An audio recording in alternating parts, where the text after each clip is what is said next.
No, Why not? I don't know. You were saying something. Say it now. Mm. Say it now or forever hold your peace, Druid. Yep. Do it. Do it now. Do it. Do it. So apparently weapons level up now in Destiny 2. Don't tell that to Nexus. Ew. Yeah. Actually, I think I hear him coming, so you might as well tell him. No. Why not?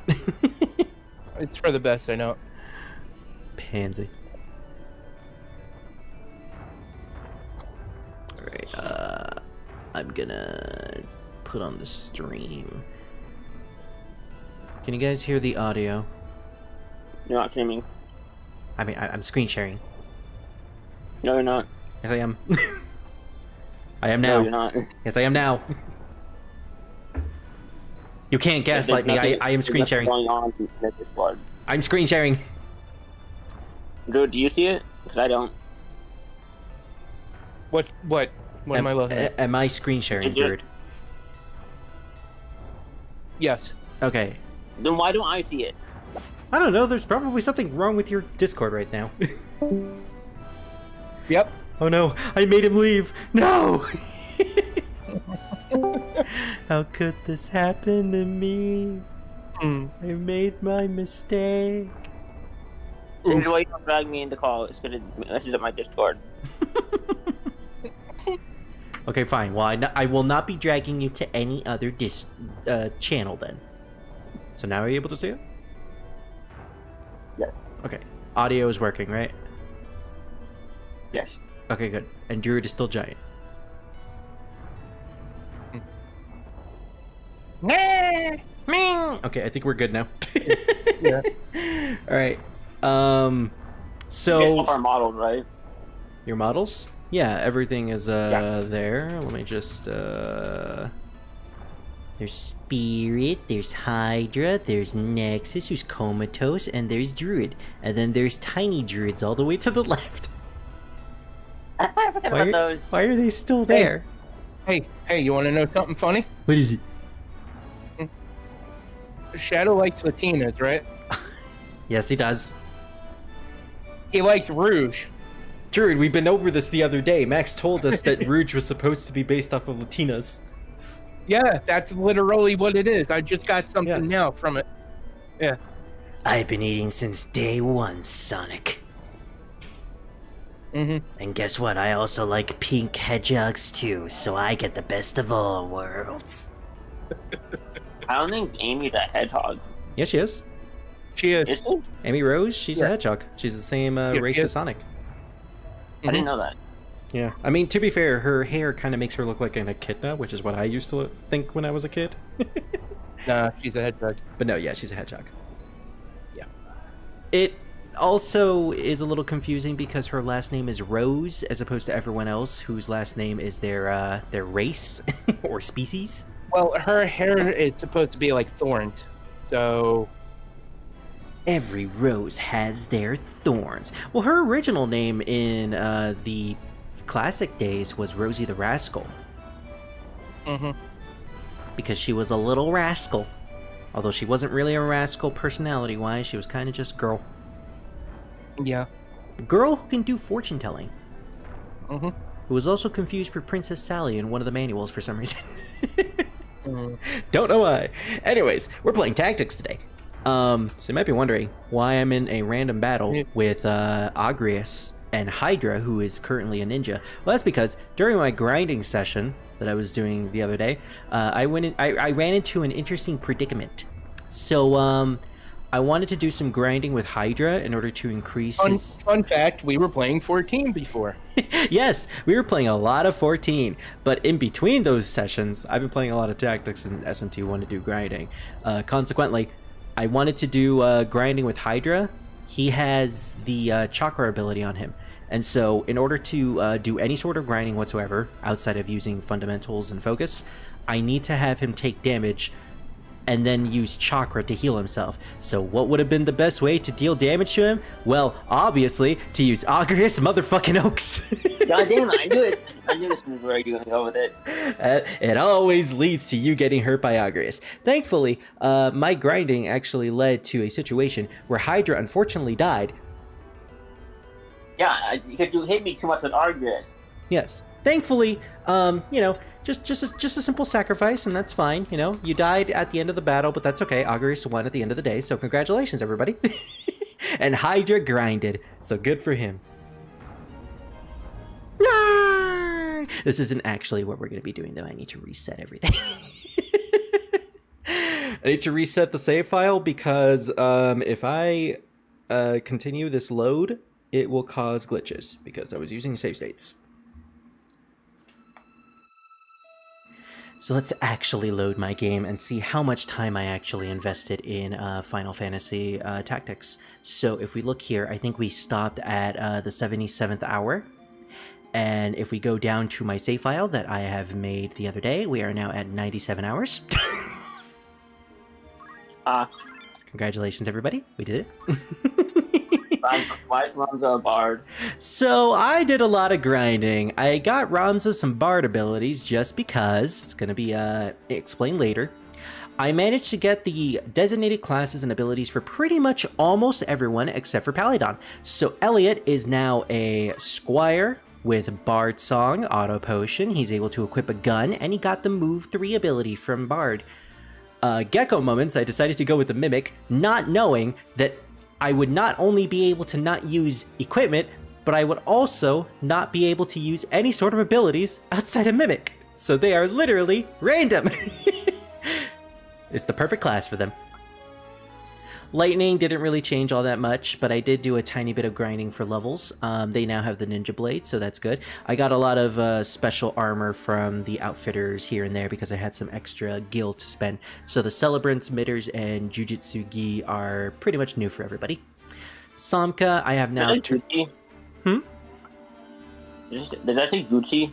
Gucci? Where? Right below the Ninja Blade. Oh, the main gosh. No. Although, hold that thought for later. And by later, I mean in a couple of minutes. So, Samka I made into a dancer, finally. She really wanted to be a dancer who can heal, so I gave her items, throw items, move +2. She doesn't have any cloths yet, so she's just using the main gauge.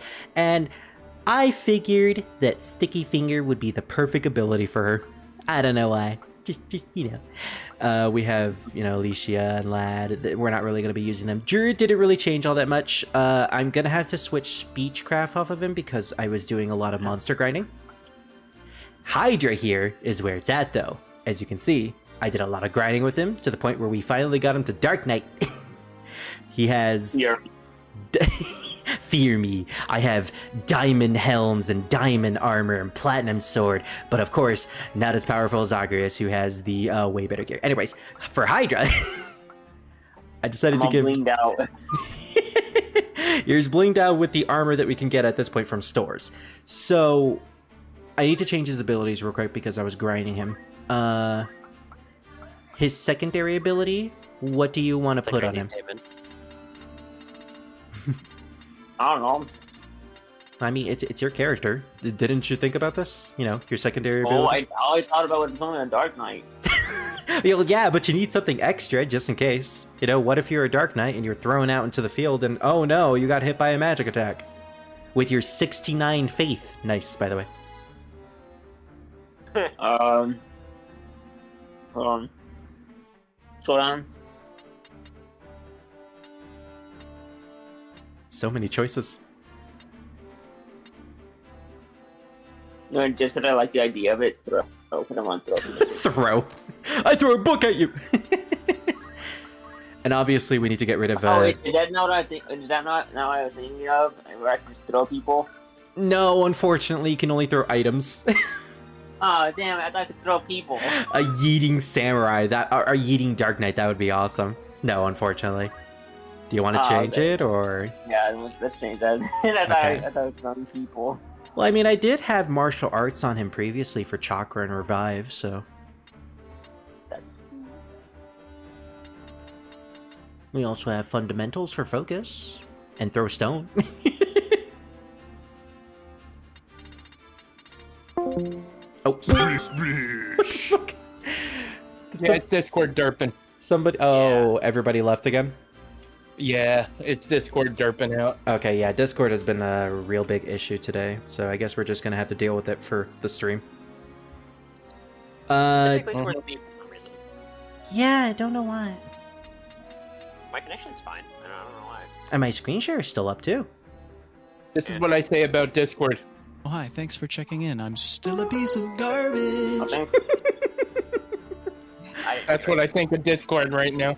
Oh, it's great. We're gonna put Right now, in the keyword. Right now, not any other time. Right now, my Discord overlords. Yes. I'm gonna put martial arts on you. Fix your shit. Thank you. We also have your extra ability here. So, what would you want to put on here? We have a lot of choices. We're going with dual wield. Yeah, I was about to say you could dual wield swords. Forget about Yeah, there you shields. Let's see. There you go. Platinum That's a- sword and ancient sword. That's a strategy. Yeah. Unfortunately, because I was grading like 5 people at once, I wasn't able to do anything about Paladon, but don't worry. Once I max out their samurai, they're going to be an ultimate beast of Paladin destruction. So, hopefully in the next phase of the streams. We have Vaughn the Otter, we have Popful Male, and obviously Agrius here, who's pretty much decked out with her endgame skills. Why is he here? Because I love her. And we have our mascot voice. Yeah, I was seeing if you keep hitting me. Hydra, she only hits you because she cares about you. No, she doesn't. You're right. She doesn't. Anyways, I'm going to switch Ramza back to a monk because that's where we're keeping him at for the rest of the game. Although, maybe we'll change it here and there.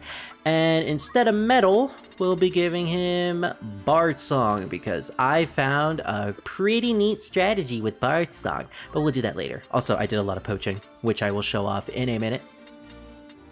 Let's do dual wielding fists, motherfucker. And that's pretty... Oh, yeah, and if you haven't noticed, most of my characters are at, like, level 20s, mid-20s, because I did the Mind Flayer grinding. So, got everyone to a low enough level to where random encounters aren't really that much of an issue. So, we're in the merchant city of Dorder. I believe, yes, we are able to go to the Poacher's Den. I just realized that in order to get into the Poacher's Den, we need to have Poach on us. I put that back on. As I stated last time, I was going to do a lot of poach grinding by going around Ivalice, recruiting monsters like the Malboros, the dragons, the Hydras, which I unfortunately couldn't find, and poaching them for items. Yeah, he was right there. Unfortunately, he wasn't there when I was doing my grinding session, Hydra. Thanks a lot. You didn't tell me. Anyways.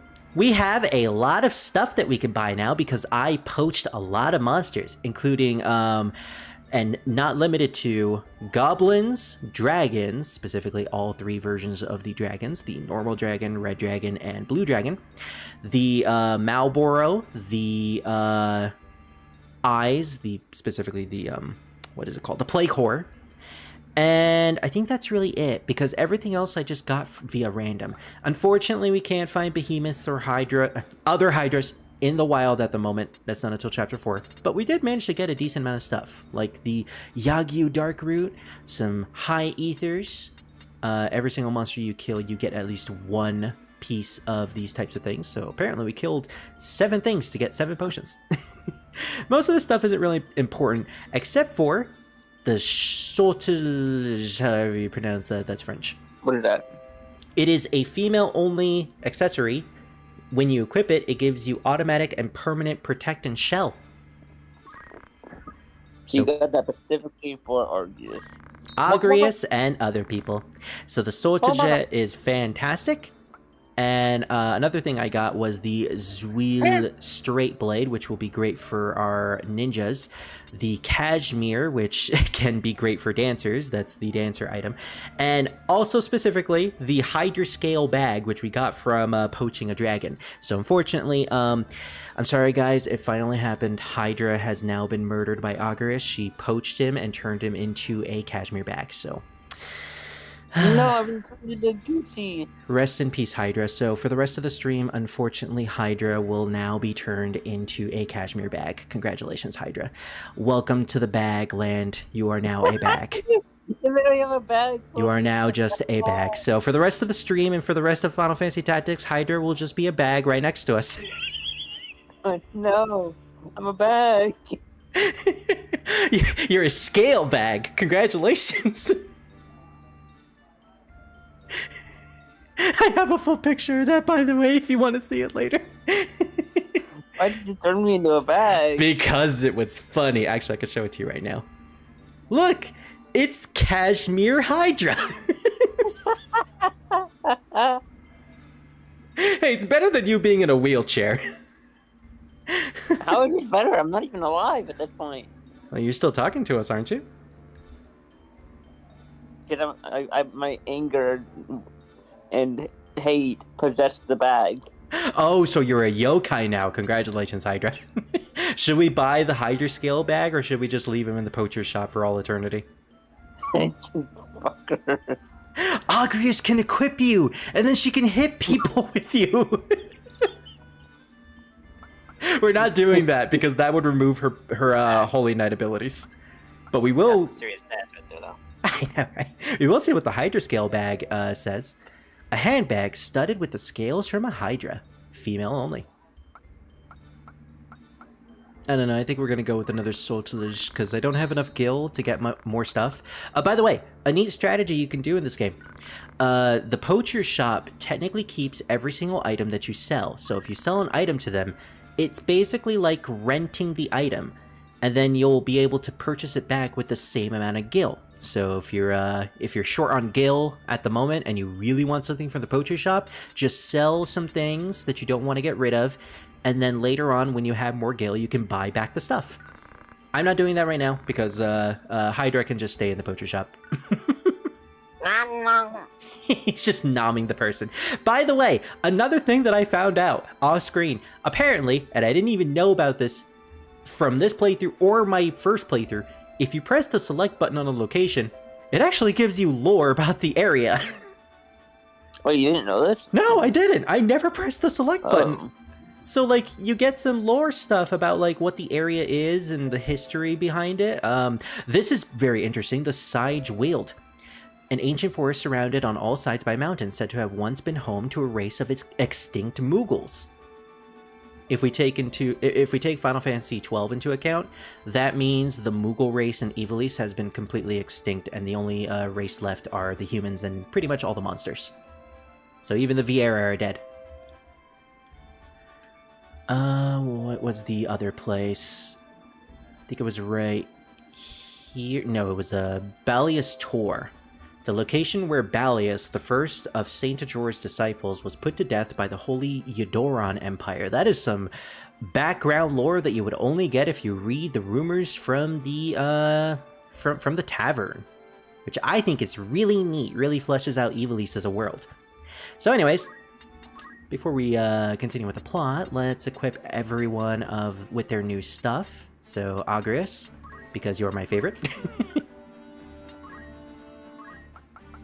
Instead of the red shoes, we'll equip you with the sortilege, and now she will basically have even more defense than Hydra.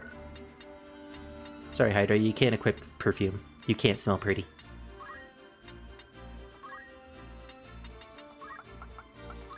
You know, she already had more defense than me because she had a shield, and I went dual wield instead. So, take it this way. At least you'll be more powerful than her offensively. Are we sure about that? Well, let's look. Your bravery is at 75, and her bravery is at 97. I'm sure you'll be fine. I'm sure you'll be fine. Oh, by the way, let's check something real quick. Chronicles. Let's see how old everybody I can tell why is. Noctis really likes cup noodles. Oh, Which is good. they're delicious. So, I think I established this at the beginning of the game. Everybody's ages are stated in the chronicles, and they constantly get older every time the calendar at the top left changes. So it's actually keeping track of the years that pass by.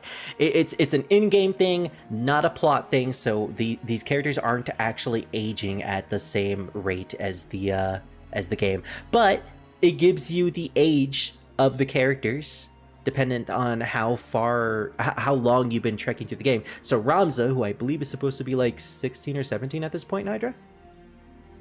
I don't remember what he's supposed to be at chapter 3, but I believe he was like 16 in chapter 2. Yes. So with all my grinding and dragon breeding off screen, Ramza is now age 20. So congratulations. And Andoria the Third, who is supposed to be a newborn at this point, at least 1 year. Oh wait, that's the king that was killed. Prince Ornus. He's 5 years old now. So now nothing makes sense. Anyways, let's go to Orban Monastery. Orban Monastery is our next location. We've been told by our sister Alma that one of the Aura Site, the Zodiac Stones, are being held in the Orban Monastery in the basement. So we are heading there and trying to get it, while also being chased by the church because we have been branded by a heretic by the Heretic Examiner. So we're kind of on the run. He's dead. Wait, no, he's not dead. No, actually, he got away. Hey, so people know that we're heretics. Yeah, it's kind of been spread. Elder Simon. Simon, I think, is like one of the only few decent people in Ivalice who kind of knows the corruption and is also on Ramza's side.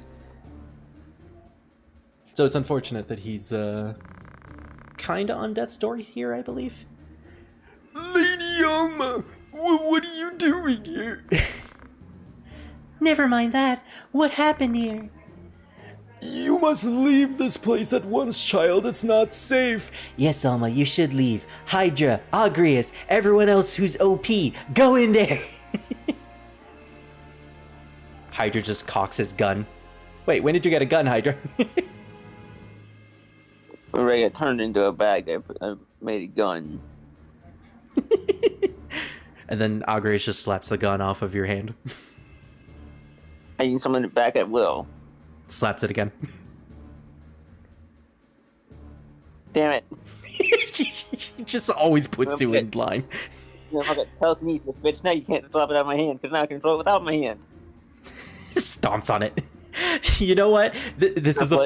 This dynamic is like you're the villain who's forced to work with the heroes, and she's the one that always forces you to be complacent. Whenever she stomps on it, she actually stomps on the barrel and it shoots her in the foot. But she has like so much defense that it's literally just like 1 damage. No, she has Shida Hadori, which gives her a 97. It doesn't block range attacks. No, it does. It does. Damn it. That's glitched. It does block everything. You can't hurt her. A stone, a zodiac stone. Then it is as Alma said. The Virgo stone, which is actually Hydra stone. And Hydra's like, yay. Is one of the crown jewels of Ivalice. It was given into our keeping when Lady Ovilia was brought here for her fosterage as proof of her loyalty or royalty. Well, not her loyalty to the crown anymore. And the ones come to take it, who are they? You are Alma's elder brother, Ramza, was it not? I beg you, my son, leave them be, block their way, and they will only cut you down. Who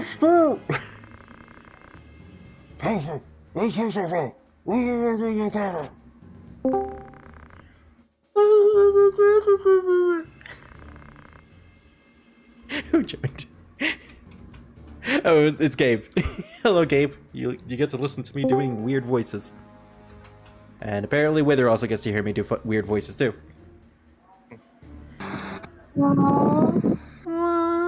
Oh wait, Wither can actually join in the stream. So where is she? Oh, she's at the top. With her help, I got turned into a bag. Wither die. I belong to the top. Wither has hammers. I have pipes. Here, Wither can be on top of Druid, so she can stop him from dropping the pipes.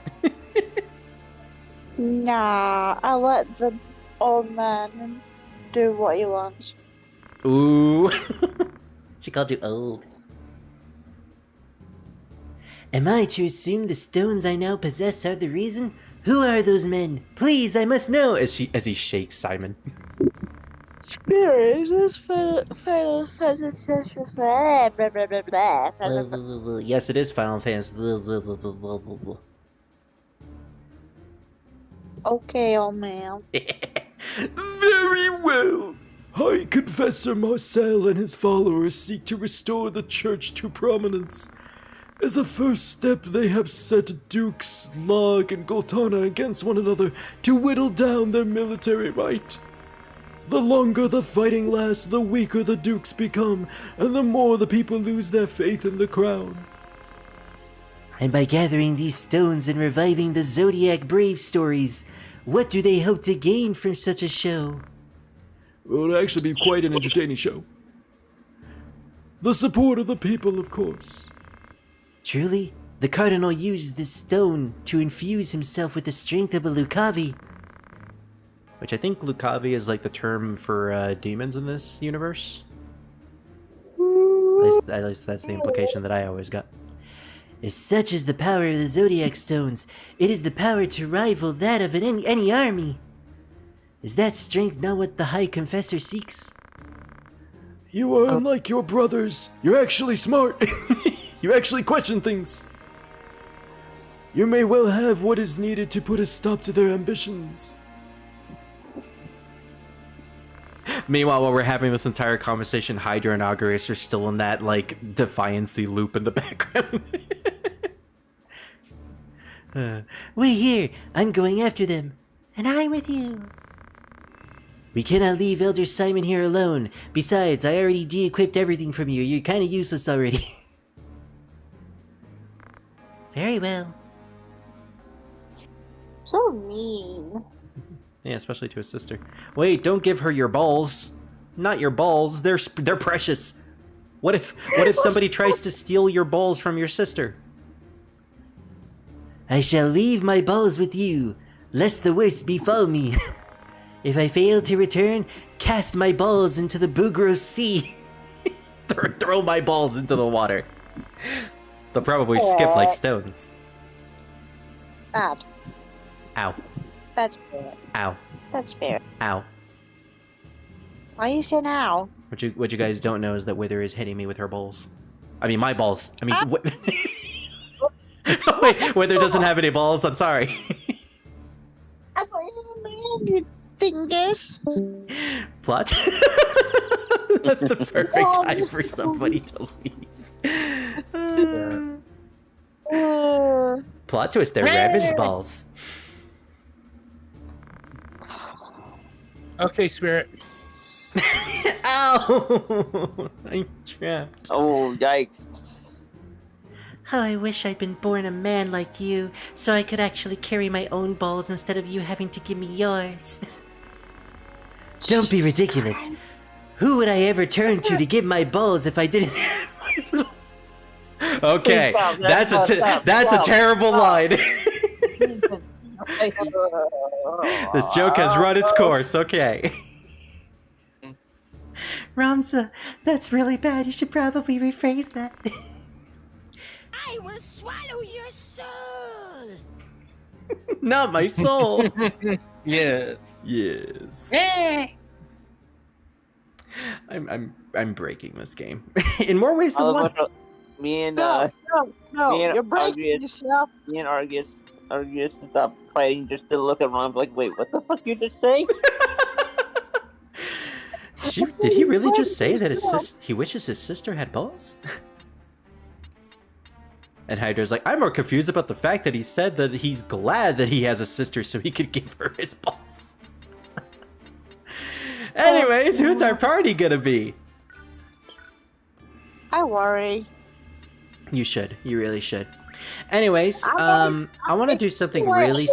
I want to do something really special with these specific like 3 battles because we have like a whole gauntlet of wave battles in the Orobon Monastery, and what we're gonna do is I feel like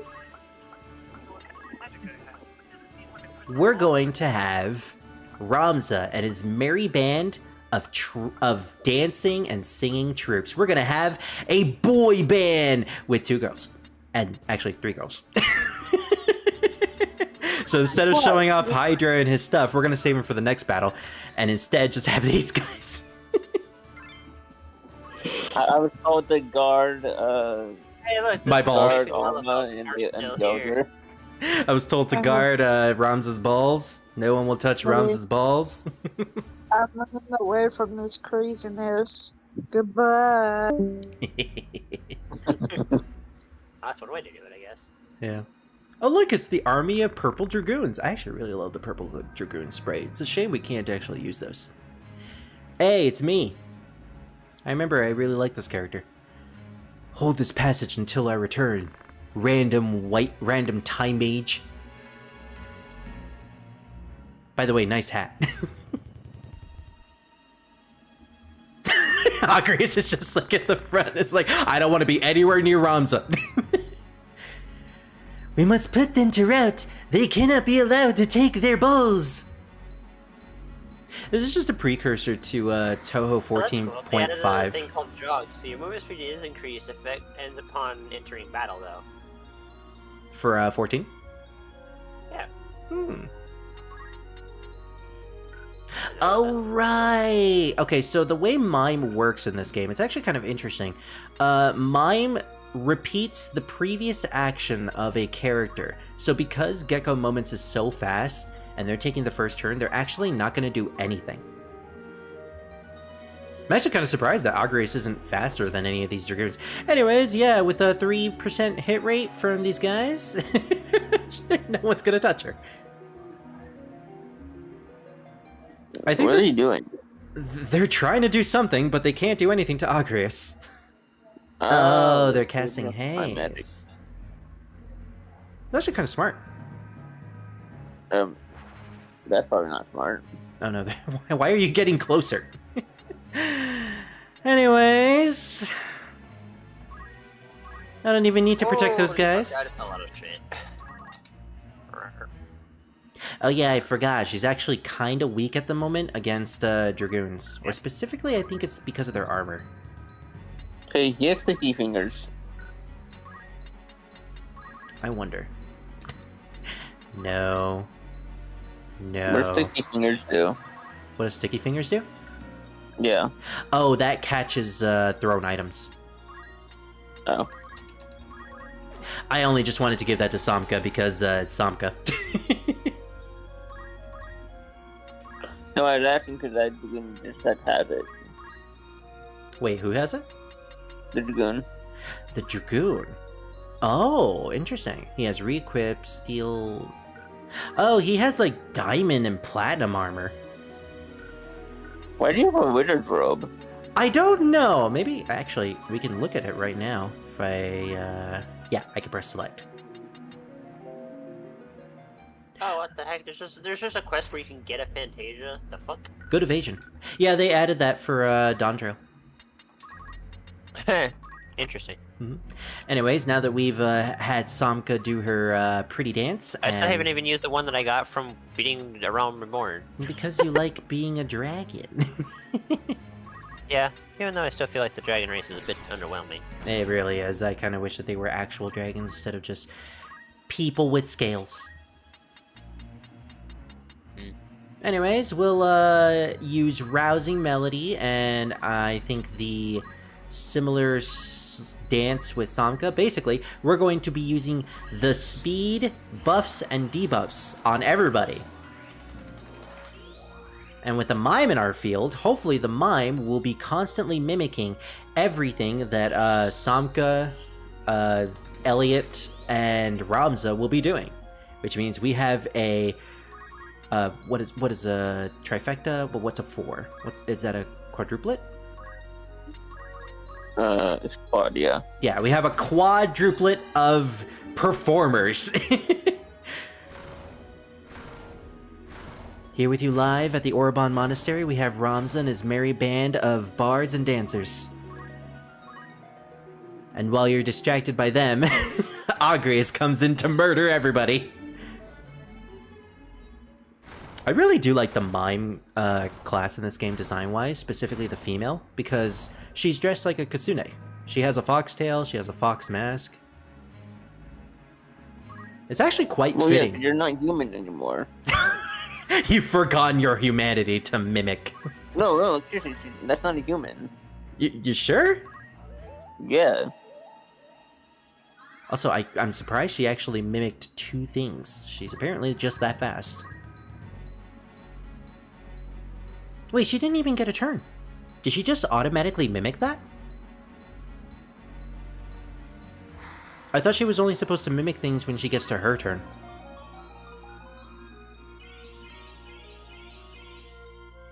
Oh, I accidentally did the other song with Ramza, not the... Does she just automatically mimic songs and dances? Anything. Well, no. I read this online. Apparently, she's only supposed to mimic things that happen right before her specific turn. But that's not true, considering she just mimicked all 3 of the performances. So maybe she actually does mimic everything. In general. Anyways, yeah, I did Nameless Song by accident. That gives... If that's the case, then that's pretty strong. Yeah, I heard that Mimic is niche, but really, really powerful if you know how to use it correctly. And I'm doing, apparently, the best strategy with it, so... Anyways, can we do this right here? No, we can't hit both Dragoons, but, I mean, they're not dealing any damage to us because they can't hit us. They can't do anything to us. Which damage can a normal blade do? Wait a minute, what? Immobilized. Yeah, true, but would that even really do anything? They're gonna die anyways. It prevents them from jumping away. True, but I don't really care. Besides, if I can confuse them, that'll be even better. I'm gonna go over here just so the Dragoons will be distracted. Kinda wish I could go up to those bookcases. Yeah, but look, see, it's not a human. Well, yeah, the mask is indicative. That's not a mask. Are you sure? I'm sure.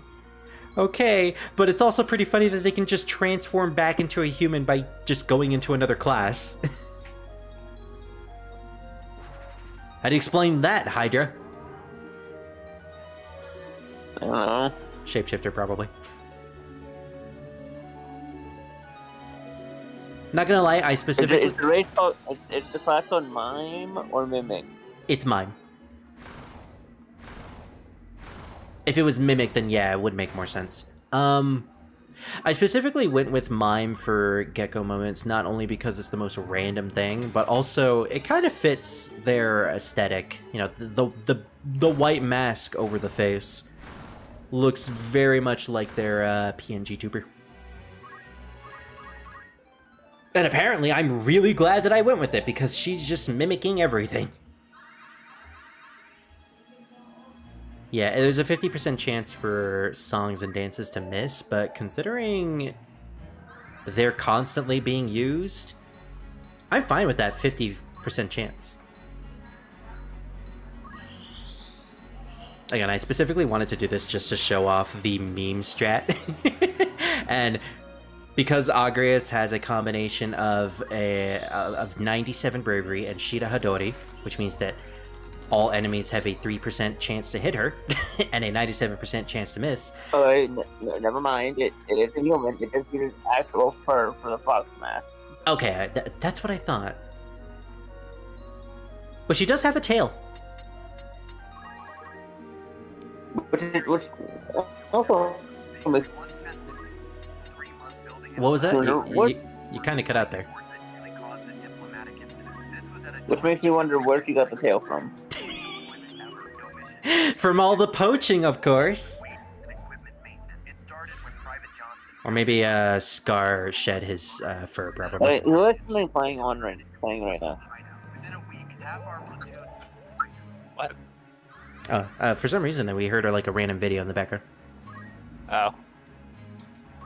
Sorry. That's okay. Let's see, what other dances do we have? I did finale with Elliot. We could also try to get re-raise, regen, protect, shell, and haste on somebody. Apparently Samka got most of it. You know what? Screw it. We'll do finale as well. This brings everyone's CT gauge to 100 if it works, which means they get an automatic next turn. So I love it when the Dragoons jump and Agres just blocks the jump. It's so stupid. Let's see, Forbidden Dance inflicts Blind, Confuse, Silence, Toad, Poison, Slow, Stop, and Sleep, but it's a 50% chance. I think I want to try that. Do it. Yeah. Debilitation! And Gecko Moments will most likely mimic all those. Oh. You just spelled your own grave, you There's motherfuckers. almost guaranteed to affect somebody. The great thing is that those abilities don't actually hurt Agrias. Haha. She's just like...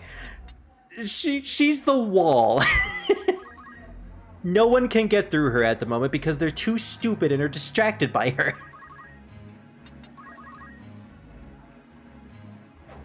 I want to see these dances and songs go off, though.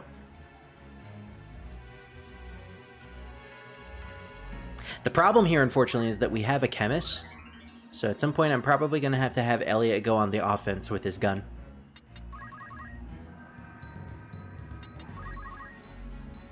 These, chemists can't out-heal Argus. we don't have any way to heal her, I believe. No, wait, actually, Samka has items, so we're fine there. The unfortunate thing about Finale and Forbidden Dance is that they take a while to charge up. But we don't really have to worry about that, because these guys are dead. Well, one of them is dead at least. There we go. And even if the chemist brings them back with like a... Phoenix down. Well, even if they do use a Phoenix down, it's only like a tiny bit of HP, so I can just kill them immediately. Yeah, I sneaked in a little screen time while at work. Hey, Gecko! Hey, guess what? We finally built up your character. You're a mime. And your job is to just mimic everything. Consequently, another Forbidden Dance. You're this weird, like, Kitsune Fox thing. Oh my gosh, you just... You turned two people to toads. You confused one of them. This motherfucker is slowing Agres, but it doesn't matter. It missed! It fucking missed! These guys are idiots. You know what? Screw having Elliot come in to shoot something. When is their finale going to hit? Oh, literally right now. If Gecko Moments mimics both of their finales, that's 4 finales. See if it works. Quick, quick, quick. So they all get an immediate extra turn. Which doesn't really matter much, because they were going to get immediate turns anyways. But Agres just got an immediate turn. Which means... Actually, no, just stay right here. Can we actually use Divine Ruination on a staircase? No, because stairs don't count.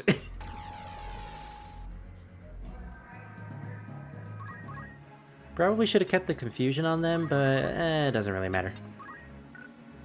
Alright, at this point, we're going to go on the offense. I would let this battle go on, but there's like 3 of these that we need to do in this area. Oh, right, she fucking...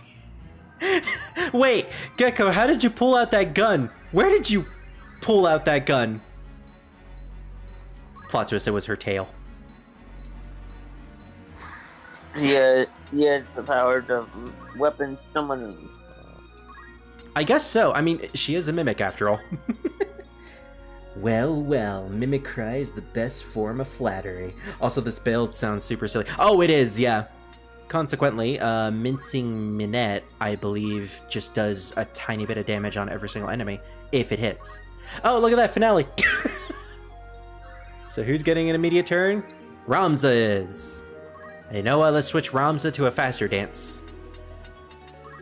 Let's also get Gecko moments down here. So the unfortunate thing about Mimic is that it does mimic everything outside of exclusive moves like Agrius's Holy Knight skills. So she was able to mimic the gun that Elliot used, and she could also consequently mimic items being thrown. If Samka was able to, say, throw an item to someone who's like 2 spaces in front of her, when Gecko Moments gets her turn, she will just automatically throw an item 2 spaces in front of her. So that's kind of how Mimic works, and it's difficult to use, but really, really fun if you can proc it well. So you're saying if you're in the back of the line, this is in front of her, I don't know, August, and we have Guard throw something. It's gonna mimic Guard throwing it, and it's gonna hit August. Yes, but that's only if Agrius is next to them in that specific spot. Or in line of sight, where she's the only one that can hit because she's in line of sight. You're getting the concept. Yeah, that's how weird it is. Oh, she failed to mimic. That's weird. Because the target was dead. No, I think it's because she's on a space where she can't actually target. No, the target that she was going to shoot is dead. No, but here's the thing. Even if the target is dead, she still mimics the action. No. At least that's how I understand. Mimic is so weird. Mimic is very, very complicated, but also Mincing Minette can actually be pretty good, I just noticed. That's like 9 damage, that's pretty paltry, but 9 damage on everything. Like, do that at the beginning of a battle and have a Mimic there, and like, you can lower their HP just a tiny bit. That's at least enough to do something. So, this is just showing you how interesting Mimic can be. Anyways, since we're kind of winning this battle, let's just have Gecko punch somebody. I always carry that thing on me, just in case, for any situation. Well, we decided to give Gecko the most random ability, and I guess we did it. Alright, let's see if we... Okay, so we don't murder this guy. Whose next turn is it? Yeah, wait, what? Maybe you were right. Because you didn't hit the target. No, but hit the wall. The last time we did that, she failed to mimic, and that was when the character was dead. Okay, maybe you are right. In which case, that's still really weird.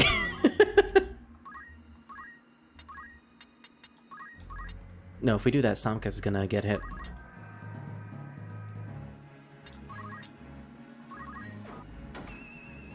So, the thing about Agrius's Holy Knight skills is that they... Oh, Doom! They are, dependent on the sword that you're using. So because we have a sword that doesn't have an element, and specifically a really early game sword, Agrius isn't doing nearly as much damage as she could. But once we get later on in the game, we'll probably have better luck. Fucking look at this! We could just have another chance to get buffs on all of us. This is so stupid! There's a lot of strategies and mechanics that I never really experimented with in the PS1 version. I think this might actually kill the toad at the top. Like, Mimic. The toad doesn't have got healed. Yeah, but how much HP does it have at the moment? You got healed by Stinny too. Okay, never mind. At least this will take it down to a tiny bit. Yeah. But like Mimic I never actually unlocked in the PS1 version. Arithmetics I never unlocked, but that was mostly because he's gonna... He fucking missed his summon!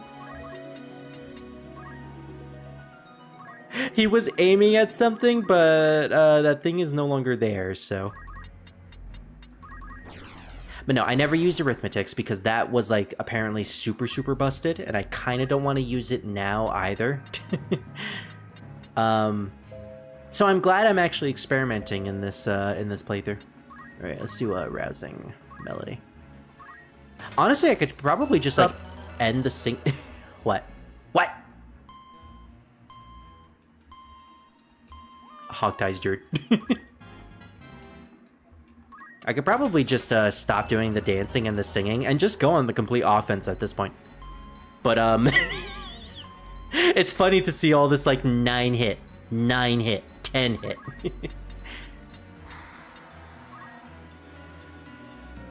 I didn't think this route I didn't think this is the route we take, but I enjoy the chaos. And that's honestly the fun part of it all. There's a lot of chaos that you can do in tactics, and I'm really I love how customizable and interactive this game really is. And the thing is, I'm just using one strategy. There's like an insurmountable amount of classes and characters, including exclusive classes too, so there's a lot of experimentation to go with. Like in the original playthrough, I went with Stadio as one of my main characters, and he was pretty good as a sharpshooter. But there's also like, you can use magic classes. Okay, so maybe when you do kill the enemy, she just doesn't mimic it. Oh, damn it, I want to punch it.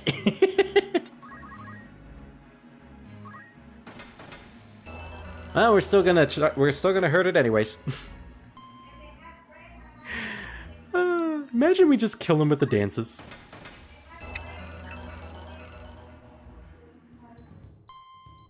I remember in the PS1 playthrough, I did this entire battle with just Agrias on the front lines, and she was just like blocking all the Dragoon's jumps. So this is a lot more entertaining at the very least. Although I kind of found some entertainment in Agrias just saying "fuck you" to pretty much every single Dragon Knight. All right, let's murder this guy while my dog barks in the background.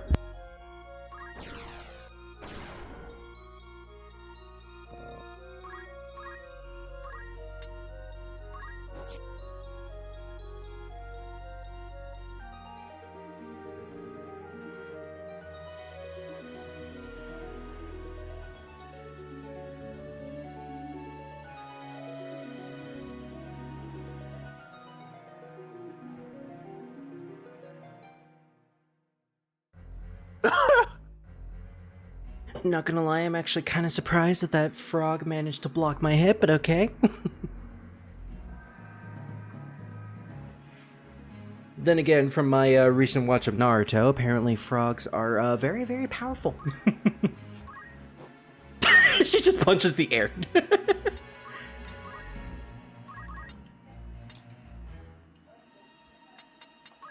I believe Cleansing Strike is the most powerful move that she has at the moment.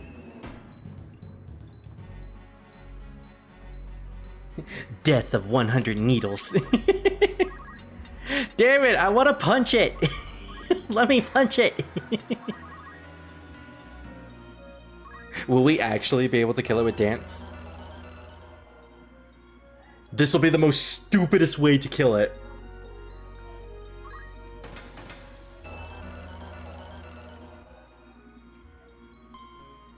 No, okay. That would have been too ridiculous, honestly. What does this battle become?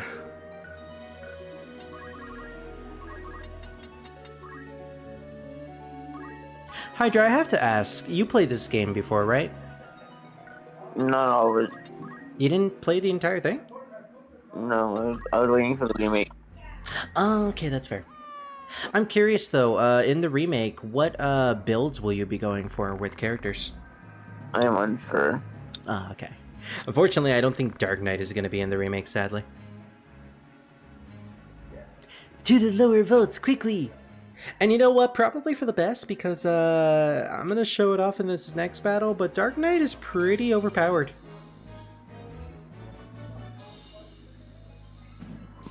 Also, they give you a Holy Knight for most of the game. Very true, very true. So just have Agrius and a Dark Knight in your party, and you're kind of just like completely okay. When your pugilist is the healer. I mean, it's entirely possible. No, that's literally the anime I'm watching right now. It's just when your pugilist is the healer. Oh my gosh. Yeah, that does sound like one of those like RPG anime titles. I mean, that's not the name of the anime. Right? Oh, well, that would have been a great name. What's the actual name? Actually, the wrong way to use healing magic. It's just Okay. even more apt, honestly. That's actually pretty good. And it's not a stupidly long title either. It's just the wrong way to use healing magic. No, yeah. So, do we go with Elliot or do we go with Samka? I'm asking you, Hector. I guess me? Yeah. Well, I mean, it's your choice. after all, you are the de facto leader of this battle. It's your party. You choose. Oh, what happened to the evil, malicious Dark Knight that Agrius was stomping on earlier? Well, I'm tired. That's a great segue. I can just imagine your character actually saying that. I'm tired. I don't want to deal with this third level of the monastery vault. To be fair, we were grinding on Final Fantasy XIV all morning.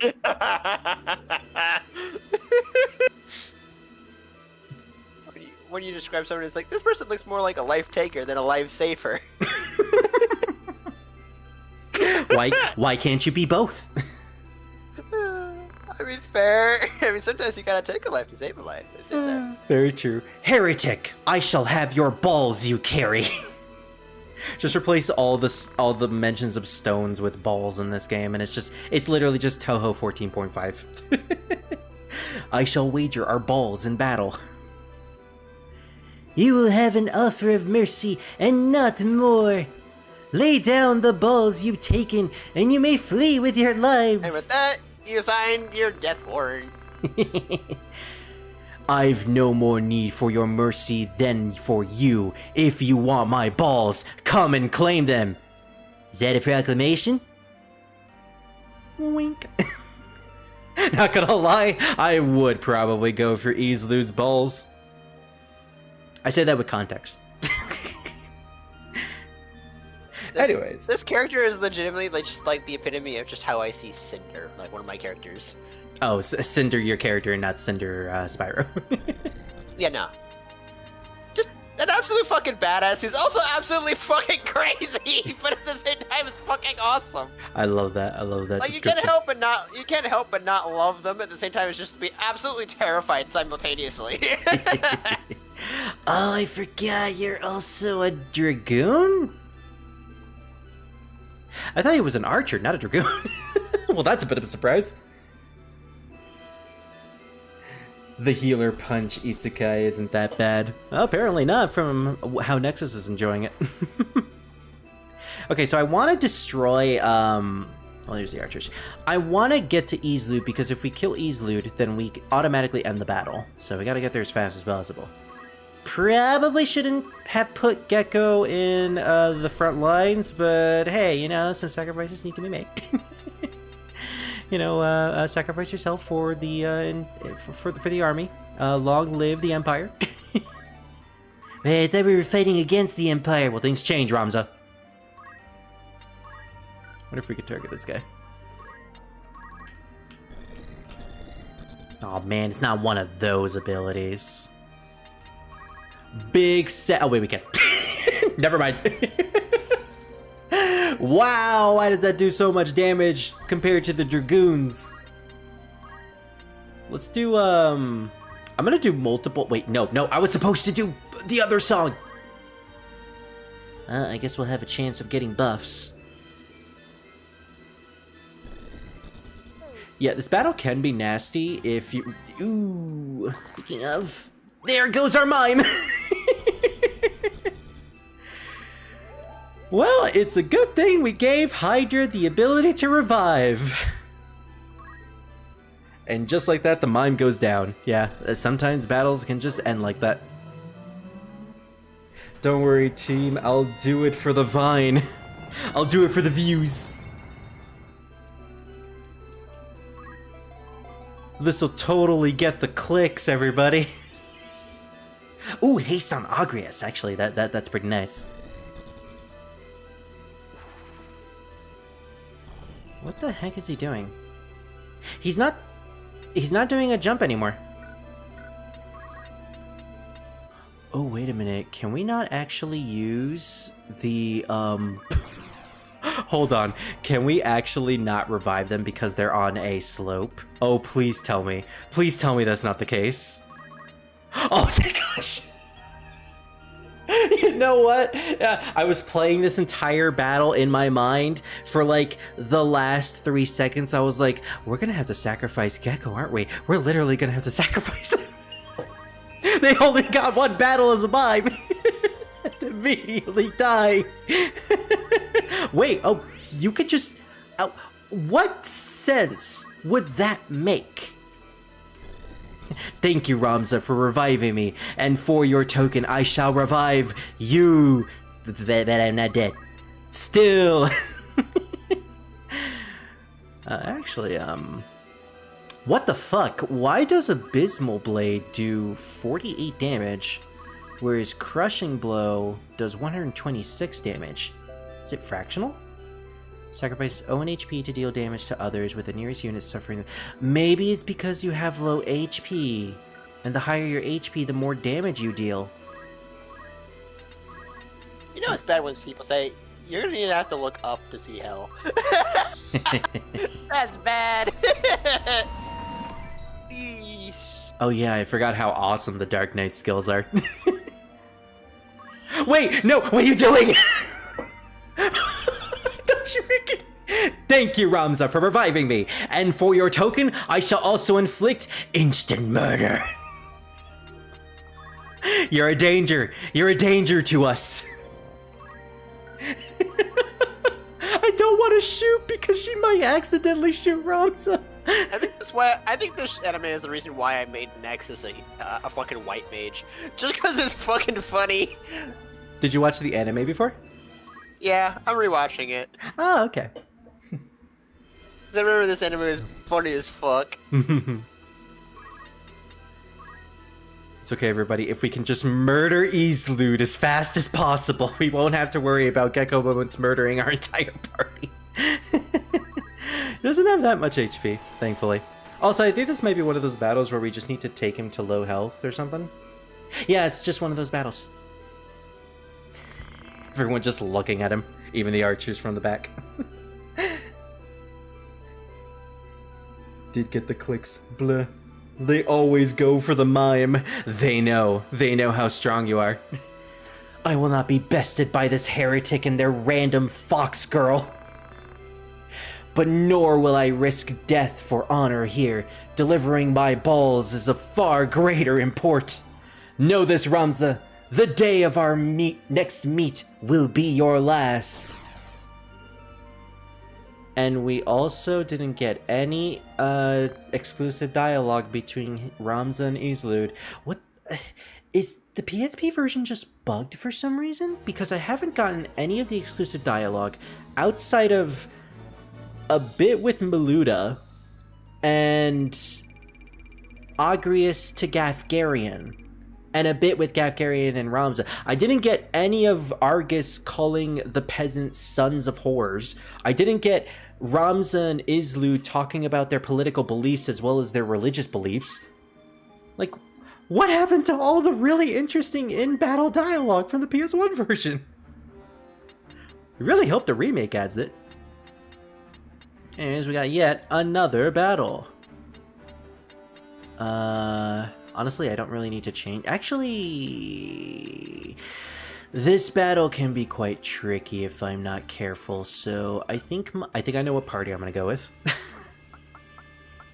I'll go with the same as last time. I could do it for the memes and just go with Agrias and our wonderful dance troops, but no, I need to take this battle actually seriously because this one is one of those pretty tough battles if you're not prepared for it.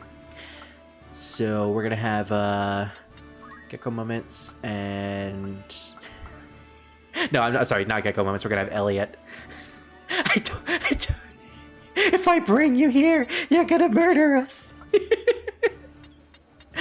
We need an item, bitch. So we need to bring Samka. Quick, everybody! Manji formation! Protect the Ramza builder! They never knew my old name. Richard Traitoro. How did we not see it coming? The signs were there. Her tail being made out of one of our party members' fur? The amount of monsters that she slaughtered with a smile on her face? The lack of face? It was all there. Let me go.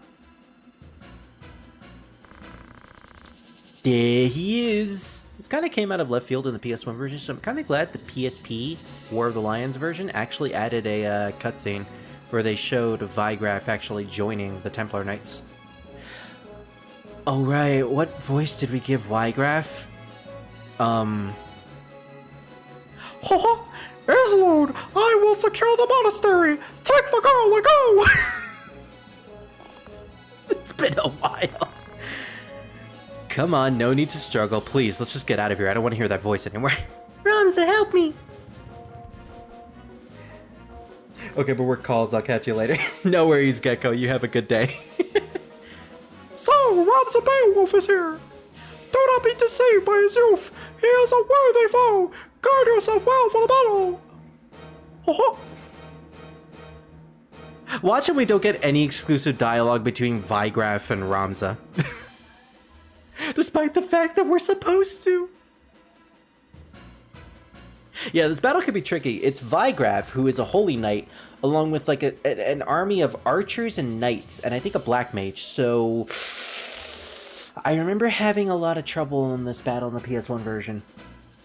And then I got lucky and managed to massacre him for like a whole hour because I decided to destroy all of his gear and leave him at 0 in all of his stats.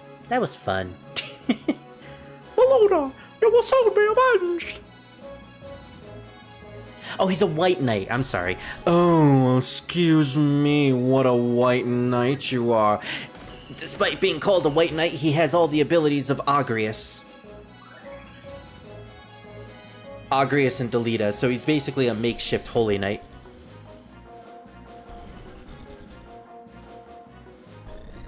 First things first, we gotta take out the knights. Gotta make sure that the archers don't cause us too much trouble. Wait, what the fuck is she? A knight with geomancy? That is, well, I mean, good job, Tansa. You got a level. Beatrix! Wait a minute, Beatrix is an archer and not a knight? And a black mage with haste. That's actually not very weird. But that's actually kind of interesting, giving a knight geomancy just for the long range move. Kinda smart. Alright, how much damage will Crushing Blow deal to Vigraf? Well, not much, actually. We need to get him up there. So let's see, this will deal fucking half of his health. Wait, why is Dark Knight just...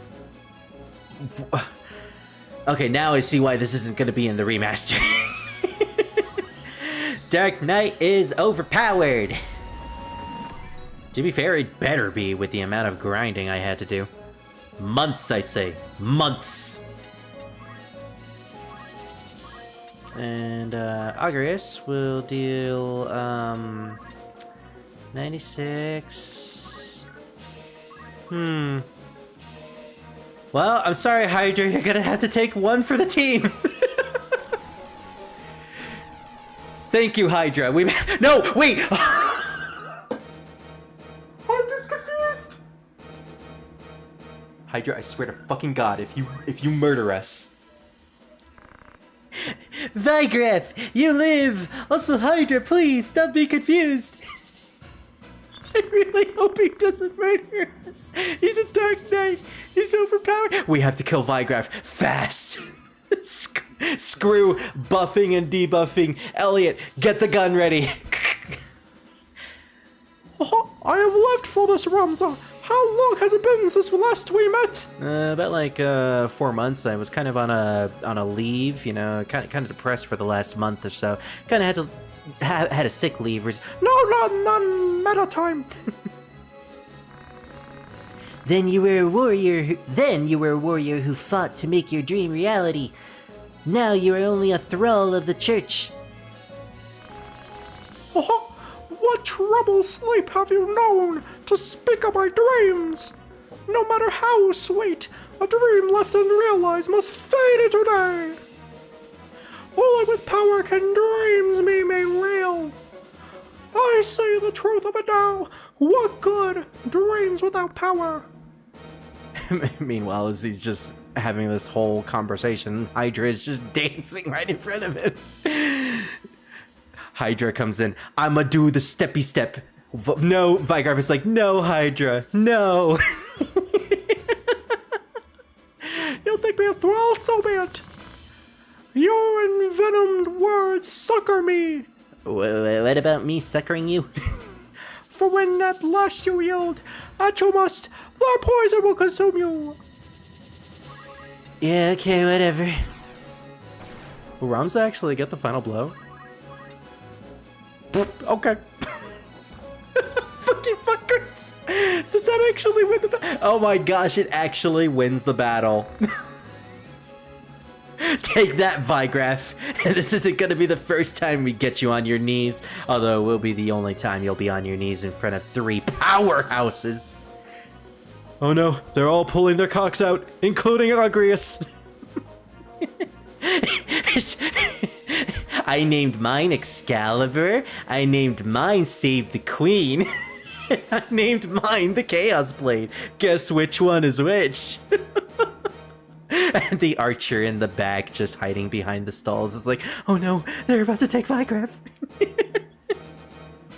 Maluda, forgive me. Do not think you won. I hold the balls of Ares. I will not fall so easily. Alright, he does have the Zodiac Stone of Ares, despite not being an Ares Zodiac. Damn you, Vigraf. Anyways, what was supposed to be like one of the hardest battles in Chapter 3, well, next to Elmdor Delimbery on the roof, which we'll get to later, actually wasn't that bad. But that's mostly because of Hydra just being an absolute beast. What the fuck? And he said it would take us until October to finish this game. I have a theory that it might take us, like, probably to the end of the month. Vigraf, you're wounded! Also, you're dropping cherry all over the monastery! Go! Do not tarry here for me! They even added blood to his sprite. Alma! Go, Wasteload! Forgive me, Vigraf, or Ygraf, however you're supposed to pronounce it. We'll learn in the remake. I'm pretty sure it is supposed to be Vigraf, considering it's German, and knowing Weiss from Final Fantasy VII, as well as, funnily enough, Digimon's Keno Weissmon. I think it is supposed to be Vigraf instead of Ygraf. Islude, wait! Gosh, I really love the music and the actual atmosphere. It's so good that every time we go to the Orban Monastery, it is always thundering or raining. It's such a good atmosphere, honestly, and I really love it, especially for this scene. It's just his coughing sound. Is this how it ends? I have failed Meloda, failed them all. I failed even Donald and Goofy. Not just them. Sora. A bitter drought. So much left undone. What rotten luck. I love that sprite for Ramza. Weirdly enough, the Stone of Ares is blue? I would have thought it'd be red. Gods of something. Can you hear me? Yeah, that makes sense considering Ares is supposed to be related to fire. Yeah, exactly. Also, every single interpretation of Ares, I have seen it be red. The Orosite, it speaks! Oh, right, I should probably get my cup out. Or, no, I should probably get the bottle out.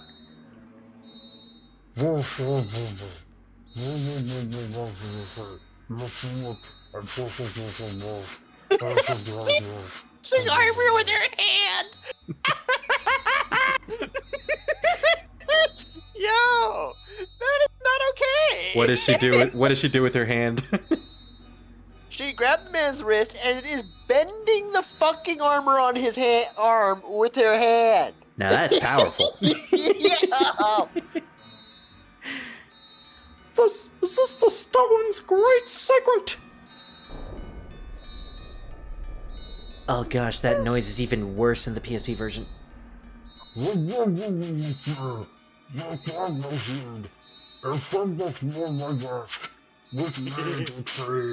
Yeah, His armor's crunched. Also, yes, he is supposed to sound like that because it is stuck in a stone. Vigraf, no! It means to deceive you! Help me, I beg you. Stop getting louder! It's hurting my ears. Elias, have I been named? You're free to enter now. Oh, My only wish. considering he's out of the stone now. This is actually kind of fitting. This is like the second game we played this week where Belias has made an appearance. Although in this game, he's not a gay father to a little girl demon who apparently is also called a pedophile by some people, which I still don't get that. This is the wonder of the Orosite. By the way, love Belias' design in this game. He is such a cool looking demon, and I think in Final Fantasy 12, good representation of this sprite. Vigraf! Magnificent, the power of a god. Nay, not only power, so much more. Sights unknown I see, my mind a vessel filled with wisdom of 1,000 years. Ha! You hurry towards your end, alas too soon. No, I just really want to clean that jelly off the floor, which for some reason is not cleaning off even though it's raining. Such power, such power. And such taste too. Oh no, he learns the teleport spell! Why does everyone know the teleport spell? And are able to teleport farther than I am? Elder, what are you doing? I had to bring you this. Oh boy, I forgot about the book. I have to read it. I have to read it because I'm actually curious about how it changed the dialogue in this version and whether or not it's actually an XP of the story of Jesus Christ. A book? Or whether or not that was actually just a translation goof. Written by a man named Germanique, one of the Saint Ajora's disciples. Was it actually Germanique in the PS1 version? I think it was a different name. Oh, it's been a while. It was lost for a great many years. Only recently did I discover it among the stacks of our reliquary beneath the monastery. It chronicles the true tale of the Zodiac Grave. The Zodiac Graves. Well, they're gonna be graves after I deal with all of them. No detail is omitted. Please, Elder, you'll tire yourself. I am already so very tired. I have lived a life of sin. Oh, these years I have turned a blind eye as the church rotted with corruption. With this book you can expose their misdeeds. You can win Alma's freedom. Please, Elder. It's too late for Simon. It is done. My mind is now at ease. Rest, Ramza. The rest depends on you. You really are the very image of Barbaneth in his youth, you know. Oh yeah, he did know Barbaneth. Elder Simon, no! How could this happen to me? And nothing left at the Orobon Monastery. Alright, so, well, Alma has been kidnapped. We kind of had a bust with the Virgo Stone, and I believe now that kind of stupid for Ramza to give the 2 Orosites that he collected to his sister, because now she's kidnapped and now they have the stones. Although, do we have the stones in our possession? Artifacts. No, we don't have the stones, unfortunately. Oh right, we did fiefs. Forgot about that. I really should do the fiefs later on. Alright, so, where is it? Where is it? Artifacts? The scriptures. So, in the PS1 version, once you have possession of the book, you are able to read it in the artifacts menu, and it's a pretty long read. So, considering I'm really fascinated on the official translation of it, as well as the, Victorian translation with the War of Lions, I kind of want to read it, but I'm gonna try to skim through most of it, if possible. Scriptures of Germanique. Also, I was going to do a campfire reader voice specifically for this, but that would probably be annoying, so I'm not going to do that. Instead, let's just sit Hydra, who's clearly sleeping, right next to Agrias. We're going to put Mustadia right next to Palydon. Druid, make sure you cover Scar with your cape. Gecko Moments, you mimic a chair for everybody else. We're going to have a read-along. The Scriptures of Germanique, a historical account of Saint Ajora's life recorded by his disciple, Germanique. Its very existence has long been denied. Acquired 7 Leo. Let's do it.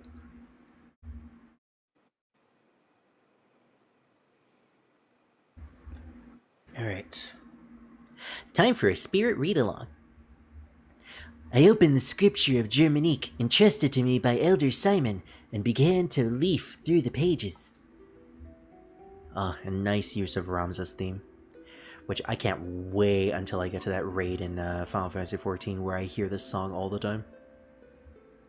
The words before my eyes were writ in a holy scripture of the ancients. Several illustrations were scattered throughout, but many pages were missing or damaged. The script was exceedingly difficult to decipher. I was deeply curious as to what knowledge lay within. As I turned pages, faintly penned letters in modern Evilly scripture occasionally caught my eye. Notes of an exploratory nature had been added here and there throughout the book. Oh yeah, I completely forgot. They implied that Evilise has its own language, and the previous language that Evilise used back in the day is completely different to the modern one because of the great cataclysm that happened in between 12 and Tactics. I wonder who might have written them. Judging by the faded ink, some entries were more than a decade old, while others seemed to have been penned only in the last few days. As I touched my finger to one of them, the writing smeared. The ink had yet to fully dry.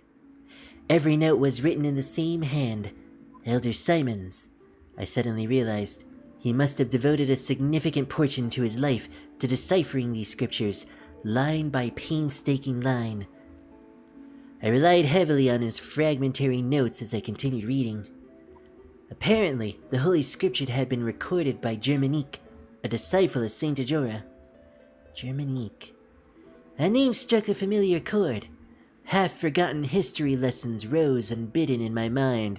I mean, to be honest, if you were in history class or Professor Darvon, you probably would forget most of it. Also, 1 second, let me let my dog in because I hear him crying in the background.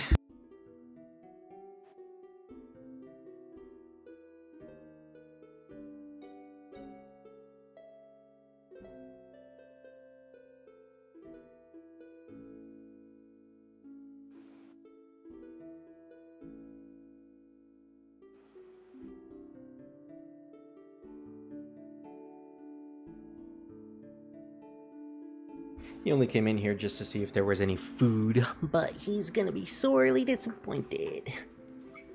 Hey, Green! What happened so far? Who's still around and who biffed it? Well, in terms of who biffed it, Hydra is now a handbag. And Gecko Moments almost caused us all to die. But overall, we're actually pretty good. We kind of murdered one of the hardest battles in early chapter 3 in like 3 turns. So, yeah, I think I'm a little overpowered. Right now, we failed to get the Virgo Orosite.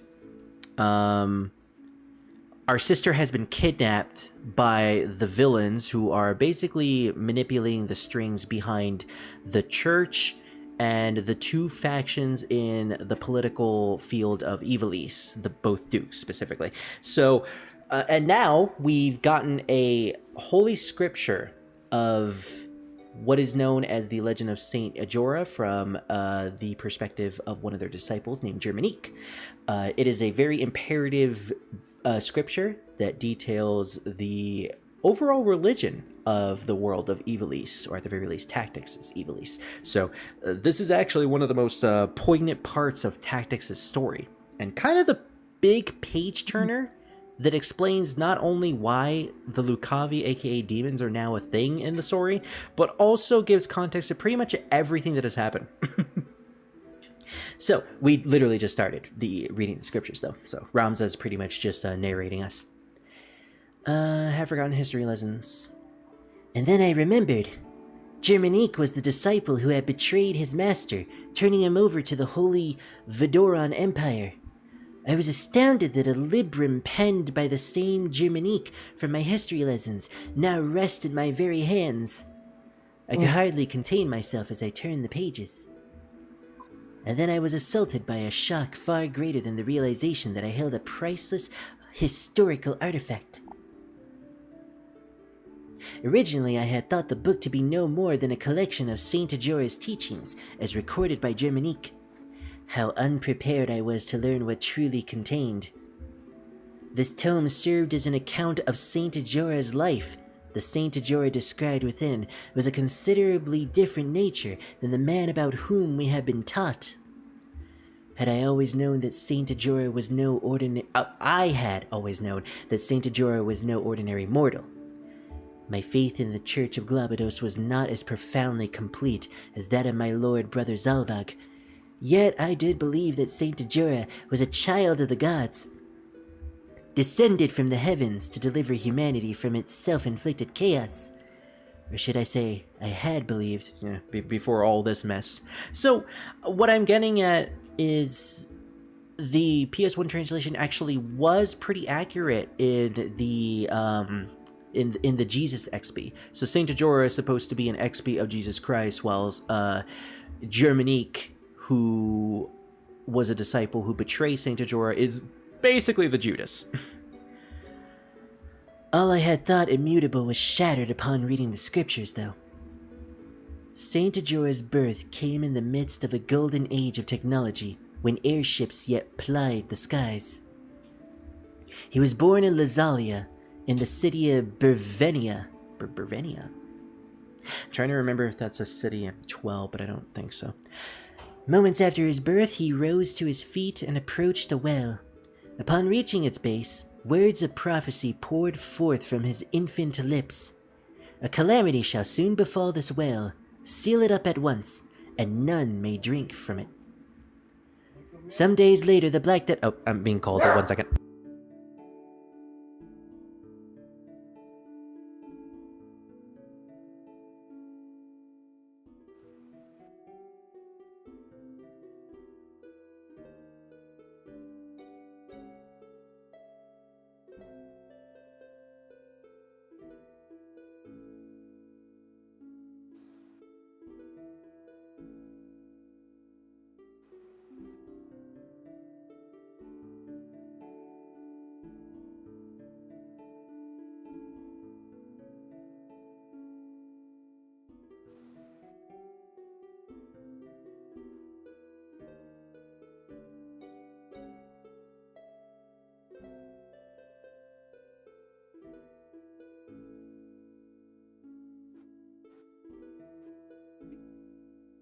Alright, family, just wanted to talk about food and what we're eating tonight.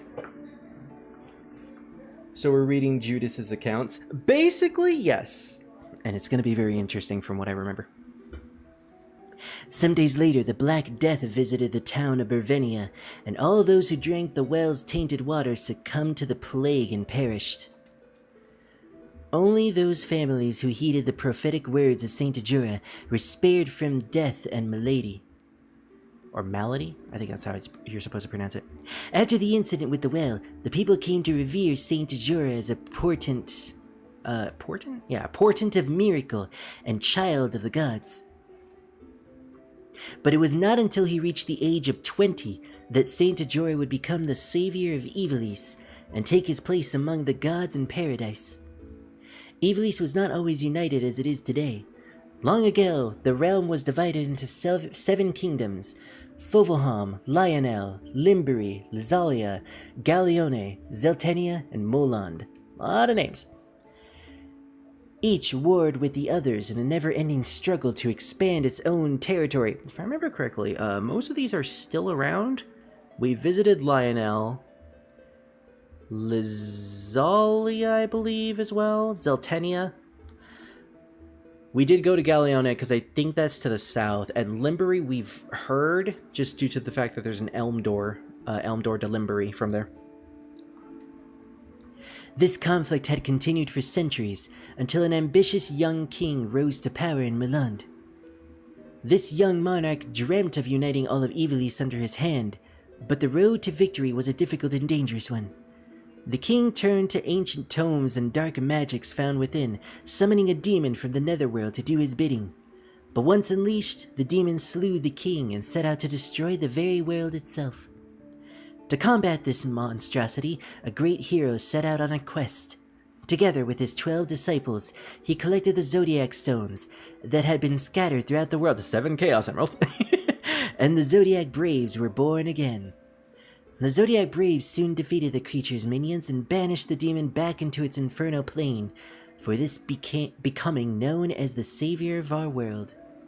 The story is now a well-known legend.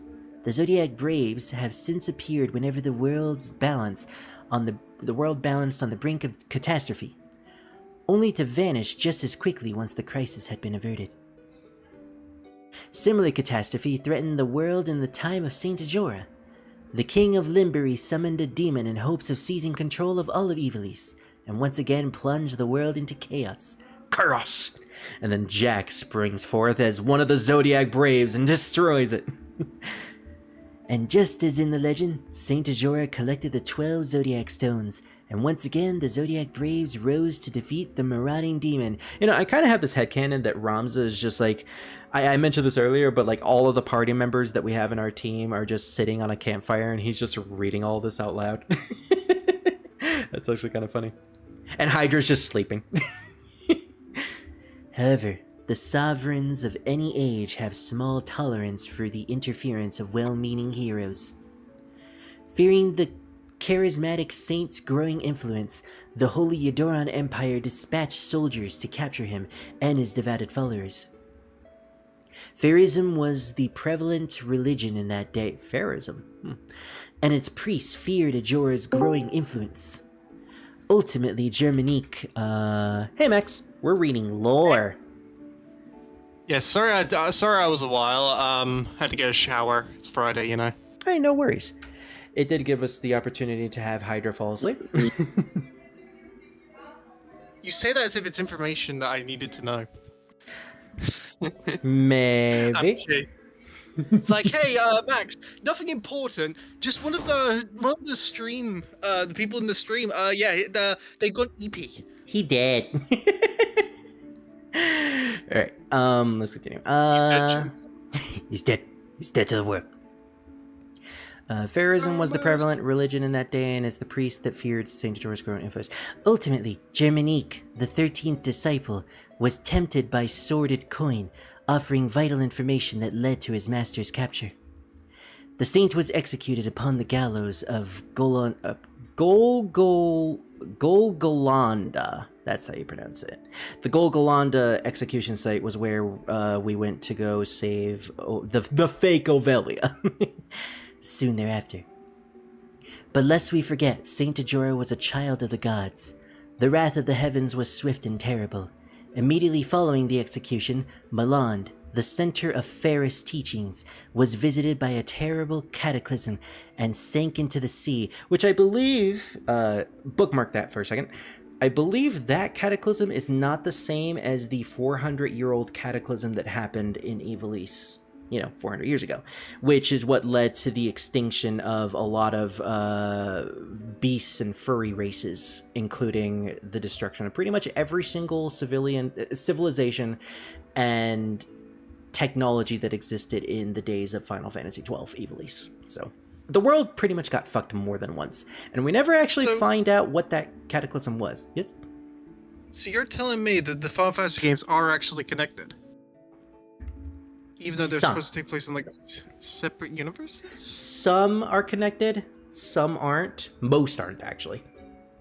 Usually, the Ivalice games all take place in the same world, which is called Ivalice. So, Tactics, Tactics Advance, every other Tactics spinoff, and Final Fantasy XII. Oh, hey, Gabe. We're reading lore. Saint Ajora then ascended to paradise to take his rightful place among the gods.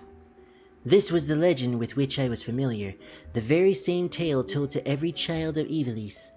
But the Saint Ajora described within the scriptures of Germanique was a different man altogether. Okay, so now we're getting the big revelation.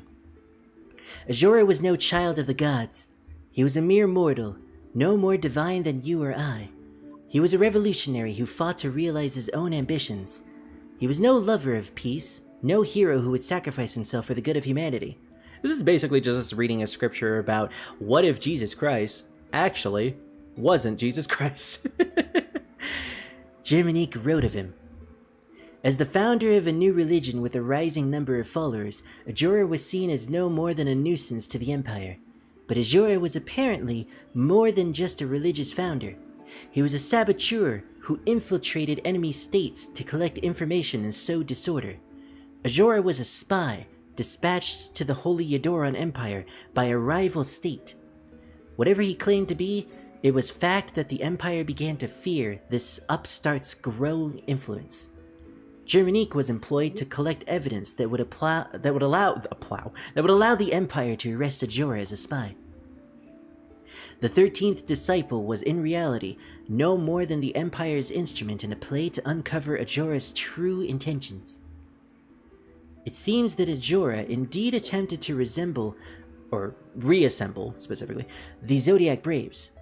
Germanique confirmed in his writings that Ajora even discovered some of the stones, which, as we've made clear in the stream, are the balls. But what was The balls. I will grab your balls, Ramza, and fondle them. Also, Hydra's mic is muted. Is it muted? Oh, it is. Oh, wait. No, not anymore. They're back from EP land. Yes, they have re-eeped. They're the reaper that reaped. But what was his purpose in seeking them? I do not know if the young king of Limbury actually summoned a demon. At the very least, I have failed to encounter even a single line within the scriptures that records the events. Yet, catastrophe did indeed befall Malande at the time of Ajora's death. According to the scriptures, the bulk of the city sank into the sea. The footnotes provided further enlightenment. They expressed in a different view, no doubt, the personal opinion of Elder Simon. Oh wait, I have to put an Elder Simon voice on. I don't want to. Although many spoke of their existence, none had ever set eyes upon these scriptures of Germanique. Some might say they are fraudulent, written with the sole purpose of discrediting Saint Ajora. But I know this tome to be authentic. When I served as an inquisitor for the church, many others in the Holy Office fear the existence of this work. And the same is no doubt true for the High Confessor. They were all fearful of these writings, for everything contained within them is fact. After Saint Ajora's death, the Church, which had capitalized on his considerable influence to seize power for itself, had only one task: to conceal his true nature as a human being. This one fact had to be erased from the annals of history, making him an actual mythological being, really, otherwise known as a religious god. They needed to ensure that Saint Ajora be remembered as a child of the gods. Thank you, game, for saying exactly what I said. Their use of the Zodiac Braves, a legend believed throughout Ivalice, was a stroke of genius. It was a simple feat to convince the people that Saint Ajora had led the Zodiac Braves to defeat a demon that never existed. I realized now that I had lost my faith the moment I began reading these scriptures, and yet I feel no sorrow. Thinking back, I now know that my desire to know the truth was stronger than my faith had ever been. But I have committed one great sin. I failed to condemn the church for lying to our flock all these years. And why? I knew that if I were to share this book with the world, my precious library would be taken from me. That's all he cared about. And to me, there could be no pain greater, for this library is the only means of slacking my endless thirst for knowledge. My curiosity eclipsed my will to do what was right. Elder Simon wrote that Saint Ajura's demons never existed, but I have seen the dark power of the Zodiac Stones with my own eyes. There is an evil presence at work, something much more sinister than even the High Confessor and his twisted plots. And that's the entire passage. Honestly, a lot faster than I thought it would be. So, our religion is all a lie. There was never an actual child of God, and it was actually just a human. But the demons are very much real, considering most of the church members that we have been fighting have been possessed by a demon. So that is not false. Heaven's not real. Hell is real. We're all going there. Rest in peace. I believe what you wanted to say was heaven's not real, hell is a joke. No, I was saying hell. What? It's a Shadow the Hedgehog reference. Honestly, I'm sad I made that reference to begin with, considering I hate that song. Probably one of the worst Sonic the Hedgehog songs, and that's saying a lot, considering Sonic has like really good music. Oh yeah, I forgot about you! I forgot about this character because he's so useless.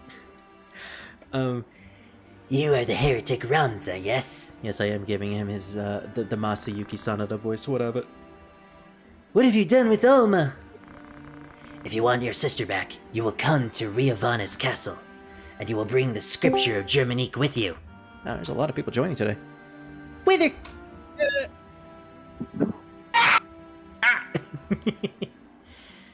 What importance is the book? Surely you have read the scripts. Funnily enough, it actually gives you an option. I mean, I've read them, so I'm not gonna lie. But you can actually just not read the scripts. It is completely optional, and you'll never actually find out about the truth of the church. So Japan is still being salty over the Christian rebellions in Japan. Gotcha. Well, have they ever not stopped being salty? Because, like, that's always just been a thing. Who's quacking? Who's quacking? Was it you, Druid? Was it you who was quacking? Destroys Druid. It wasn't you, Druid! Hey, Gabe. What were you showing? Not the fly!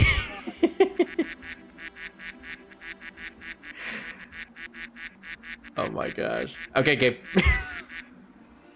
Actually, no, what? You continue to do that with Wither. Honestly, that'll get me. That'll keep me insane if I keep listening to it. I'll unmute the soundboard for all of you after this stream, though. I have. And if you would keep the church's secret, you will give me my sister. She still has my balls, after all. You are not in a position to make demands. This is a luxury you do not have. So we have an understanding, yes? But I want my balls. Why can't I have my balls? God, you sound like a dog who's just been neutered. Pant. Well, I am a dog. You're a coyote? I'm yo dog. What's up, dog? What up? Yippee yo yippee yay. Alright, Druid's gonna stay with the ability to talk to monsters because this next battle is going to be very, very, very, very, very important. A battle that I completely thought was gonna happen way later in the game. Or not. The fuck is happening now? Oh, right, cutscene. Ooh, PSP exclusive cutscene with voice acting. I can't wait to hear Robert Ackendowns as Delita. Or Or Robin Ackendowns, So I'm sorry. here you are. They've been searching high and low for you. I do hope this day finds your Royal Highness in better spirits than those past. Fuck you. Mock me. Please. I could not bear it. That was cruel of me. I am sorry. I'll say this again. The art style and the way they texturize the models in the cutscenes are really, really impressive. I like it. For a PSP game. Very stylish. There can be no value in holding me. No value even in my living. You're right. You are not the Princess Ovelia. We do not even know your rightful name. And we never do. Whether even you be highborn or low. I had often wondered. Of the royal family, why must I alone be confined to a remote monastery, so far removed from the seat of our crown? Even this I thought a burden light enough, if it meant the kingdom would know peace. Yeah, because it's fine to be alone for your entire life if it's okay to... if it's to bring peace to everybody else. That makes sense. It's sad. It's really sad. She has a very sad and terrible life, unfortunately. For what? And it doesn't get any better after this. It has been the same for me. I was given the wardrobe of a nobleman, and so I played the part, a puppet ever dancing for the amusement of patrons unseen. This wretched world does not reward endeavor. It is the patron and his troop who are receipt. Maggots grown fat on endeavor's course. Most men but play the part they're given. Most live and die not knowing they play a part at all. But I am past all that now. I am their unwitting puppet. No more. No more.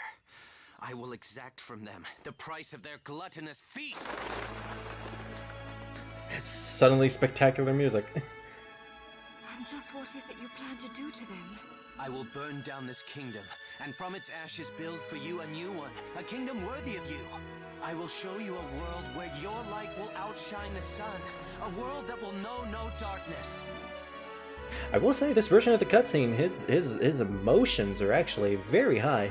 It's actually getting me on his side. It's like, yeah, let's do it! Let's destroy this kingdom! Let's do it! Is it possible? I will not fail you in this. On Titra's soul, I swear it to you. I forgot he mentioned teacher there.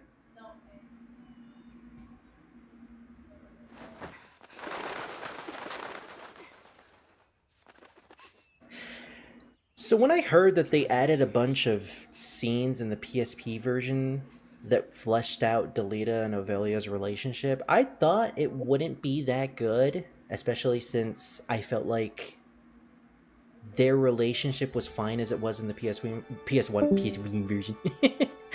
But I will say, voice acted cutscene with Robert Ackendowns and I forget the name of Ovelia's voice actors, pretty good.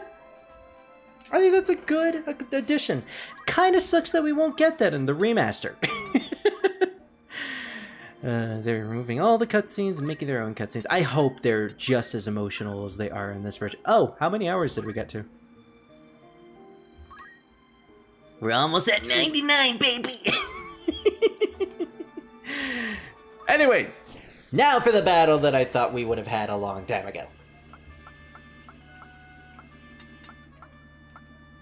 In hindsight, I probably should have made a character named Max. Or you know what? I probably should have kept one of my dragons that I bred constantly and just named that one Max. So then I can breed him more. Uwu. Iwi. Would you be a blue dragon or a red dragon? Yes. Blue. I knew it. Put me in, coach. I want to do it for Ovelia. A world to surpass Metal Gear. Isn't Robin Atkins also the same voice actor of Oh wait, cutscene. Another cutscene. Wow, we are just getting so many cutscenes. Oh hey Green, I think I remember you mentioning that you liked Tactics Advance 2. Well, I guess you're gonna like this character. You'll never be able to outrun them. And that's why I give Ramza that voice.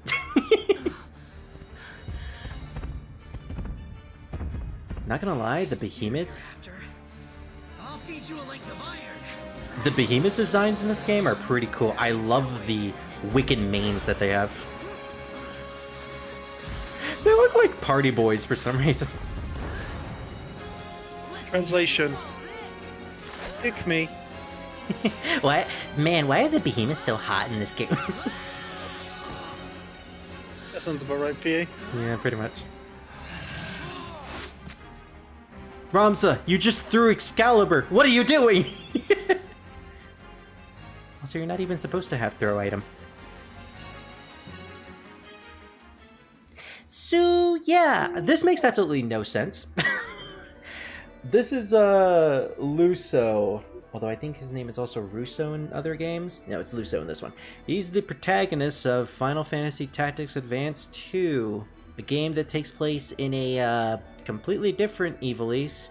That I won't spoil the reason for why it's different, because it's actually very interesting for why it's different. I don't know why he's here. At least with Cloud, which we will meet later on, it makes sense for him to be here. There's a logistical reason. Oh, he fucking poached that behemoth. But Luso doesn't actually get an explanation. Still, we can actually get him as a party member, too. Dante, the Behemoth King. I love how all these behemoths have their own names. Molossus. Wait, what are their names? Persona Let's Play 1. Persona? Oh, I'm doing multiple Persona games, so soon. Persona 1? Persona 1, Persona 2, Persona 3, and Persona 4, Persona 5. Yeah, I'm playing all of them. I've already played 1 and 2. Go on. So you're finally discovering that there is more outside of 2. Yeah, I want to use this opportunity to open my wings and spread my interests. Yeah, there's something else you're spreading too. Yeah. Speaking of which, Archiodos the Behemoth, nice ability. Gore, yeah. That's a fetish. What the fuck? Epigonoi, the Behemoth King.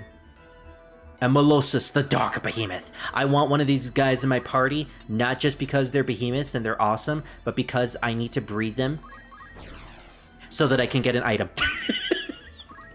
Sure. I like how you put a pause. You do exactly what you were trying to push there. What do you mean, Max? I have no idea what you're talking about. You know exactly what I'm talking about, you goddamn... I love messing with you. Anyways, muncher. We're gonna kill... can we actually kill Luso and not lose the battle? I wonder. Let me just make a quick save state. So, remember I'd been talking about that recent release of like Tony Hawk's Pro Skater 3+4? Yeah, the game that I actually do want to try. Oh, never mind. We stopped him. We don't actually have to kill him. Well, I heavily recommend it. It's a great game, but there's a few parts of it I don't like. And there was one part of the game that really pissed me off because they actually pushed it as like, oh look, we're putting this secret little map. And then they said nothing about it, and I thought, oh, what are they gonna do? It's like, in one of the, I think it was like during Summer Game Fest, they surprised us with this little bit showing off this little SpongeBob area. Really? A SpongeBob area? Yeah, like this little SpongeBob park. Like, it's at least what it looked like. And you're like, oh, okay. Maybe it's gonna be like a secret SpongeBob collaboration level that we can unlock. Let me guess. It's actually not. No, it is literally just a random shipwreck. Like, you have to find it in a already existing level. And all you get is just a bunch of JPEGs in the distance. Man, that actually sucks. The problem is, the worst part is that TMNT got a better area. Even though it's still a small-based area, at least it's... Sorry. It's okay. At least there's, like, more parts referencing, and it feels way more alive, and you get to play as Michelangelo. Yes, you get to Michelangelo? play as him. Oh my gosh, that's Yes. awesome. I might actually get the game then. Yeah, he's a purchasable character. Yeah, I figured that, but that's fine. I'll still play it. Yeah, don't worry, it's in-game purchase. It's not like microtransactions. Oh, okay, that's even better actually. So no like DLC or anything like that. Yes. If you go into chat, I'll show that area I've just taken a screenshot of. Okay. Those screenshots I just sent in the chat. That's it. That's the entire SpongeBob area. Let me see. Oh, right here. Really? That's all there is? Man, the Metal Gear Solid skating game had more than that. That wasn't even that was just a demo. No, the Metal Gear Solid minigame in the minigame in Metal Gear Solid 2, where you have Snake riding a skateboard and just on top of the big shell. Oh, what if I was to tell you that was a demo? It was a demo? Really? For an actual game? Yeah, an actual full game. It was just a part of a full game. Wait, for what game? It was like a Konami skating game.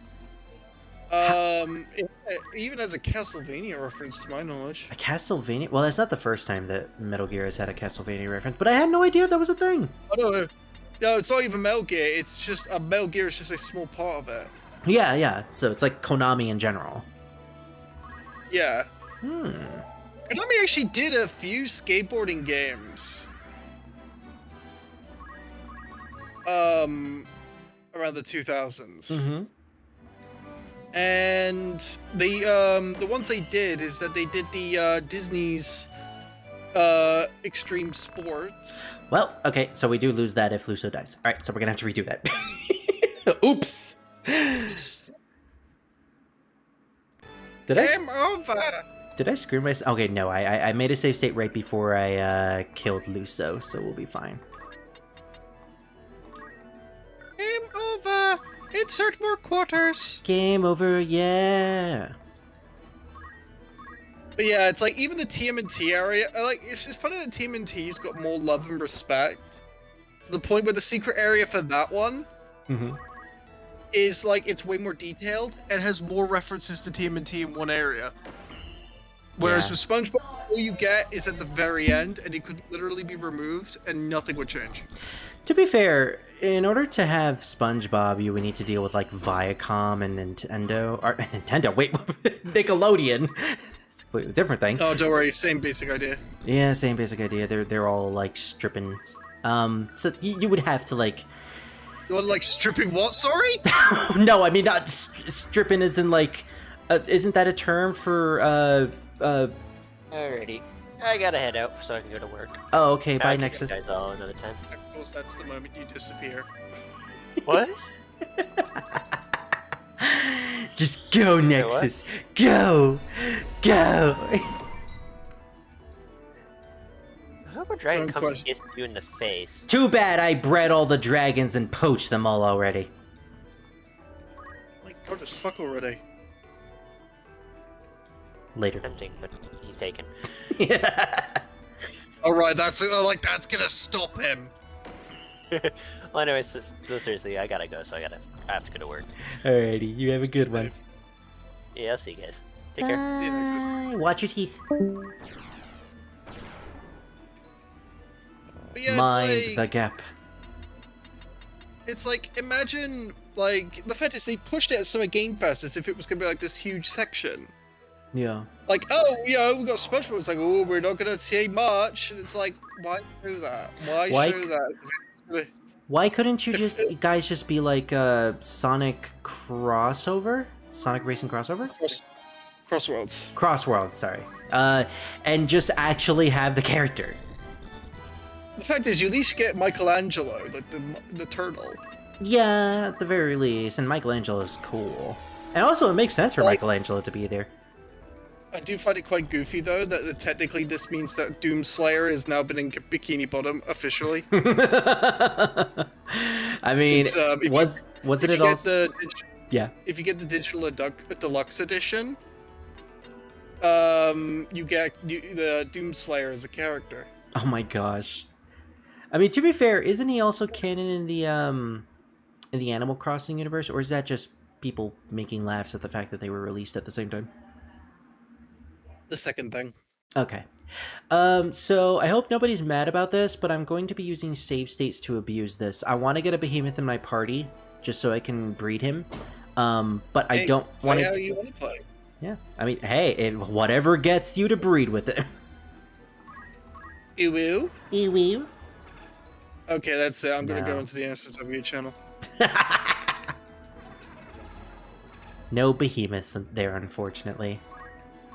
Who said that? Who said it was gonna be someone else sending them? You've known me long enough, my dude. I should probably make a behemoth OC, or at the very least have Spirit be a behemoth. That would be cool. At this point, what's Spirit not been? Apparently, Nexus established that he's a shapeshifter, so. I thought we established the fact that he was apparently made out of photosynthesizing properties. No, he was made out of slime, I believe. That was his backstory. I feel like something went over your head there when I said photosynthesizing properties. No, I know what you said. What are you doing? You are aware. Wait, why do you? Oh, he's confused. Hey, don't backshot me! These behemoths are really weird. What if they weren't called behemoths, but they were called freaky behemoths? The freakemoths. They're freaky. Okay, I'm gonna be a furry here for a second. A shocker, but the behemoths in Final Fantasy 13, they can get it. Purification. Specifically when they stand on their hind legs and they stand up. Just imagine. What did you say about my hind legs? just the sound effect of him hitting me right after that mention of behemoths. Okay, we need to win this. I have no fucking clue what just happened. Just got completely decimated after talking about how behemoths were hot. And that's why I don't be a furry. Continue being a furry or I will bonk you. You'd like that, wouldn't you? I'll make you. Also, I saw the stream thumbnail for this upstream. Yes.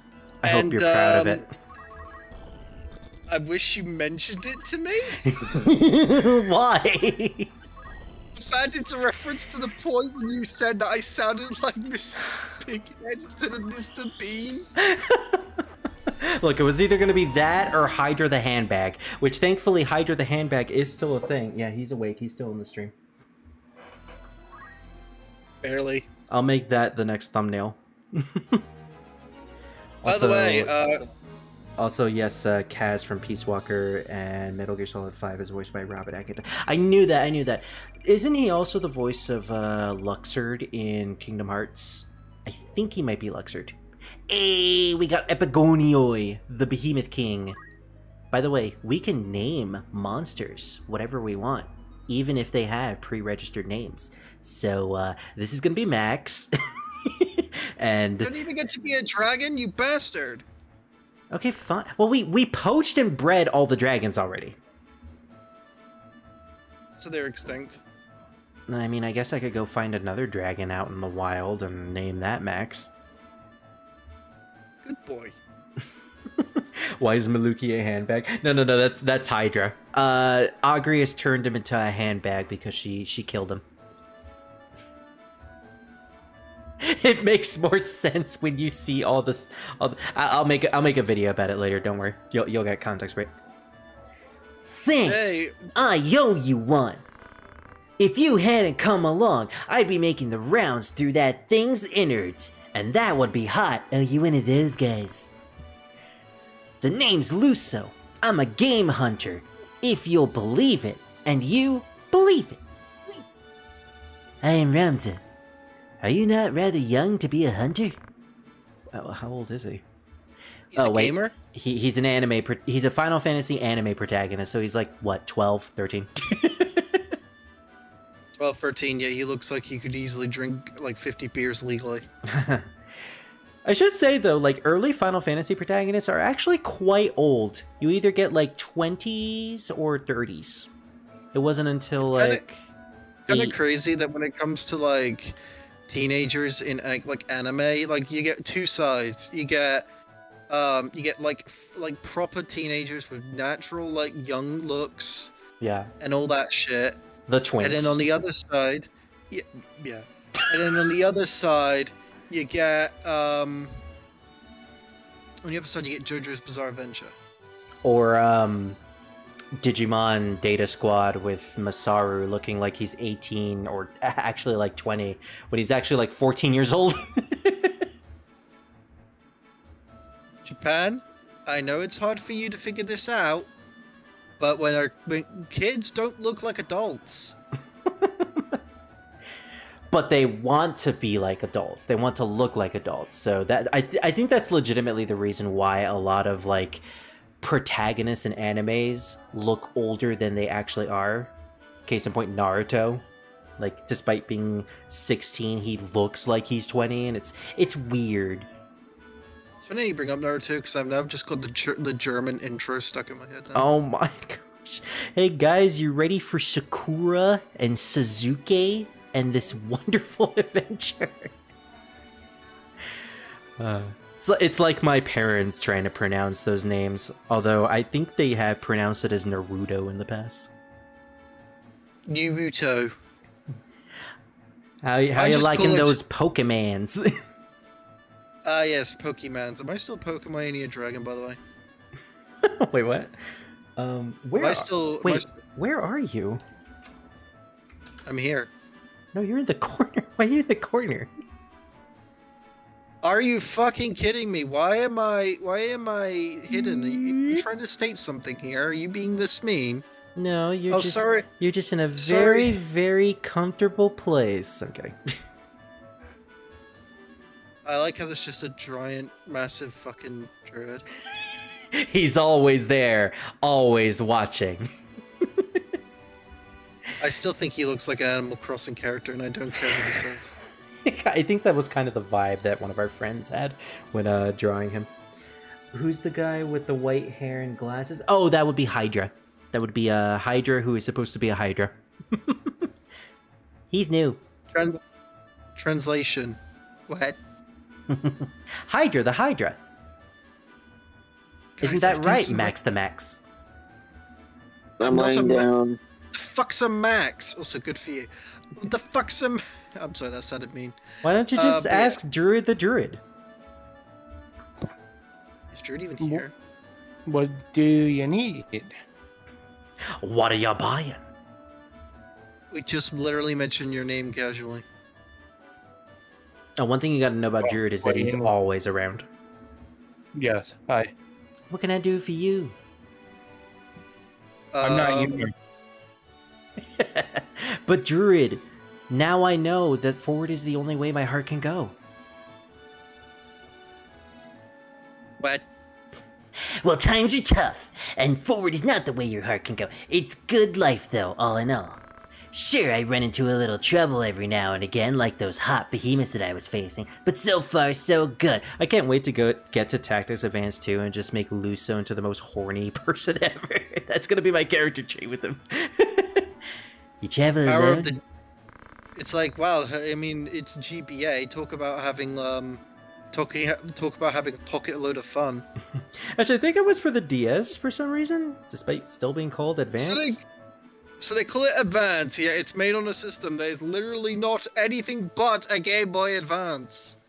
That's like if I released... Actually, no, let's be honest, the upcoming Shantae Advance. Yeah, your example is ruined. Actually, no, I'll give that a pass, because that game was made for the Game Boy Advance, it just never got released until now. True. Or recently, so that game gets a pass. Yeah. I didn't used to. I sort of got separated from my friends. I've been searching for them as I travel, but no such luck. I don't suppose I could travel with you for a while. Of course, only if you have some pretty hot monsters with you. I mean, it's fine if you don't want me along, but I'm sure those monsters will need some help. By all means, please, just don't touch my actual human party members. Great, then it's settled. Why are you like this? Is that a journal? It's a sex journal. I just ruined this game. I just ruined Tactics Advance 2 for anyone who's ever played it. A travel log of sorts. I've never played it, so it'll be a blind experience for me. I keep a record of everything that happens on my journeys. Planning to become a writer someday? Something like that. It is cool to see crossover characters every now and then, though. That's a typical for Final Fantasy. Shall we be on our way then? Does this universe have a Cid? Yes, and he's the most badass Cid ever. Thunder God Cid, the ultimate war hero. This desert sun is roasting me. I'd hate to escape the dinner plate only to end up back on it as jerky. Speaking of jerky, got any good meat in your party? No, that would not do, would it? Let us be on our way. Also, stop talking about our meat. I'm sorry, but there's not enough anthropomorphic, sexy. Well, I mean, just wait until we get the dragon party member. Unfortunately, that dragon party member is a chick. Ominous music begins to play. What is on the upcoming page on the Switch 2? Hey, rest of state, Luso's age hasn't been confirmed, but it's looks like he's around 12 or 14. Of course, typical anime. At least he looks his age, though. And I wonder why people get so uncomfortable around anime characters. I know, right? Ludovic. Oh no, they're making They're making a sequel to Garfield Kart. Oh no! Okay. That's not good, is it? Garfield Kart. Yeah. Mm-hmm. That shows you how old I am, that I remember that. Oh no, Garfield's been around for ages, my dude. Oh yeah. Oh yeah. 99, baby! Alright, off to our next arc of the story. I remember when it used to be in the newspaper. What, Garfield? Oh yeah. Oh, I remember when newspapers were a thing before you whippersnappers all used the interwebs. Bet you weren't even born in those times. I remember when we had the yellow pages. I remember the yellow pages. I remember when you had to remember a friend's phone number before you had to call them. Remember. I remember AOL. Yes, I remember the squeaky sound, but I just wanted to look at. Yeah, the dial-up sound. Not squeaky. I remember when someone wanted to make a phone call, I would have to get offline for the next hour, even longer. Yep. I like how you're just taking this so straight-faced. I love it. Pursued even yet when we are... Oh yeah, this is actually one of the more interesting battles conceptually in the game, in my opinion at the very least, because this is not a battle against, like, enemies or the church. This is just a battle against people who just left the current government of Evil East, because Evil East is shit right now. People aren't getting paid their dues. So you're saying Evil East is like Cuba? See, Worse. This is why I like Druid, because he's absolutely a blast. Yeah, he's always great. We're going home. Better to live in the streets than to die in them. Yeah, these guys have all left the war, the battlefield, because a war's going on between both sides in the politics, and nobody's getting fed and nobody's getting paid because Evil East is flat out broke right now. Maybe. But of course, they see that we're Ramza, which means we're heretics, and there's a plentiful bounty on us. So despite wanting to leave home and, you know, leave all the politics behind, they kind of have no choice if they want to live and actually make a living. I remember when we remember the Game Boy. Not the Vance, not the Dibis. I can beat you on that one. I remember the first Tiger Electronics handheld. You The are first old. one. You are old.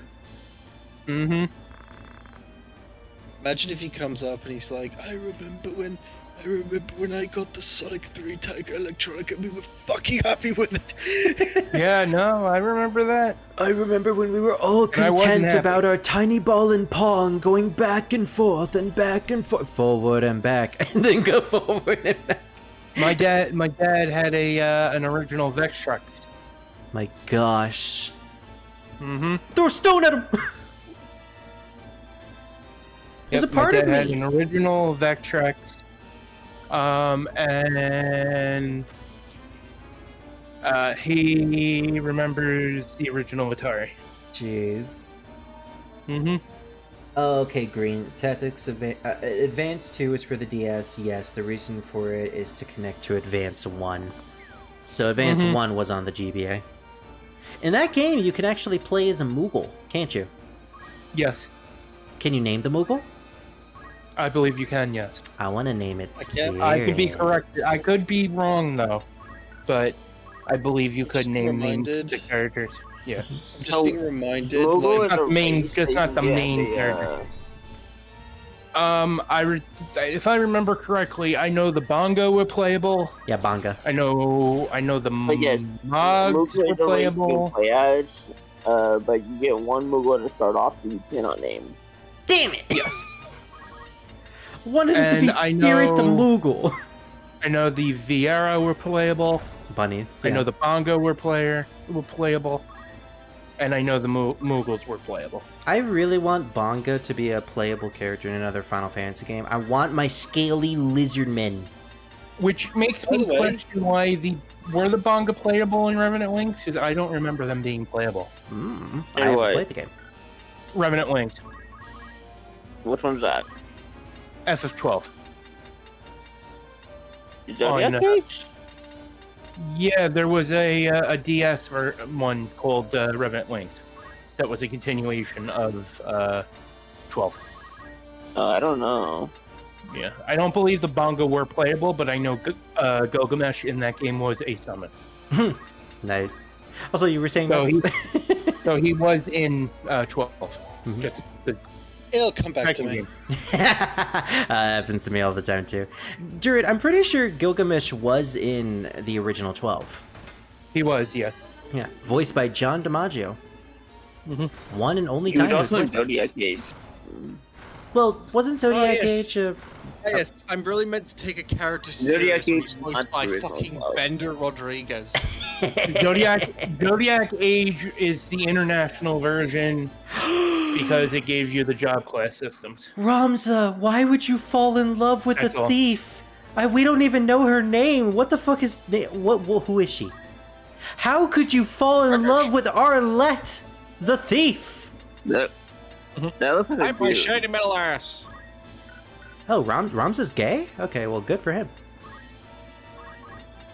How progressive. Oh my god, Final Fantasy went woke. Well, I Yes. mean, 16. Nexus told me the other day. 14. Yeah, you can. Jared, I'm married to Nexus in 14. I know. Yeah. He married my tiny person. Yes.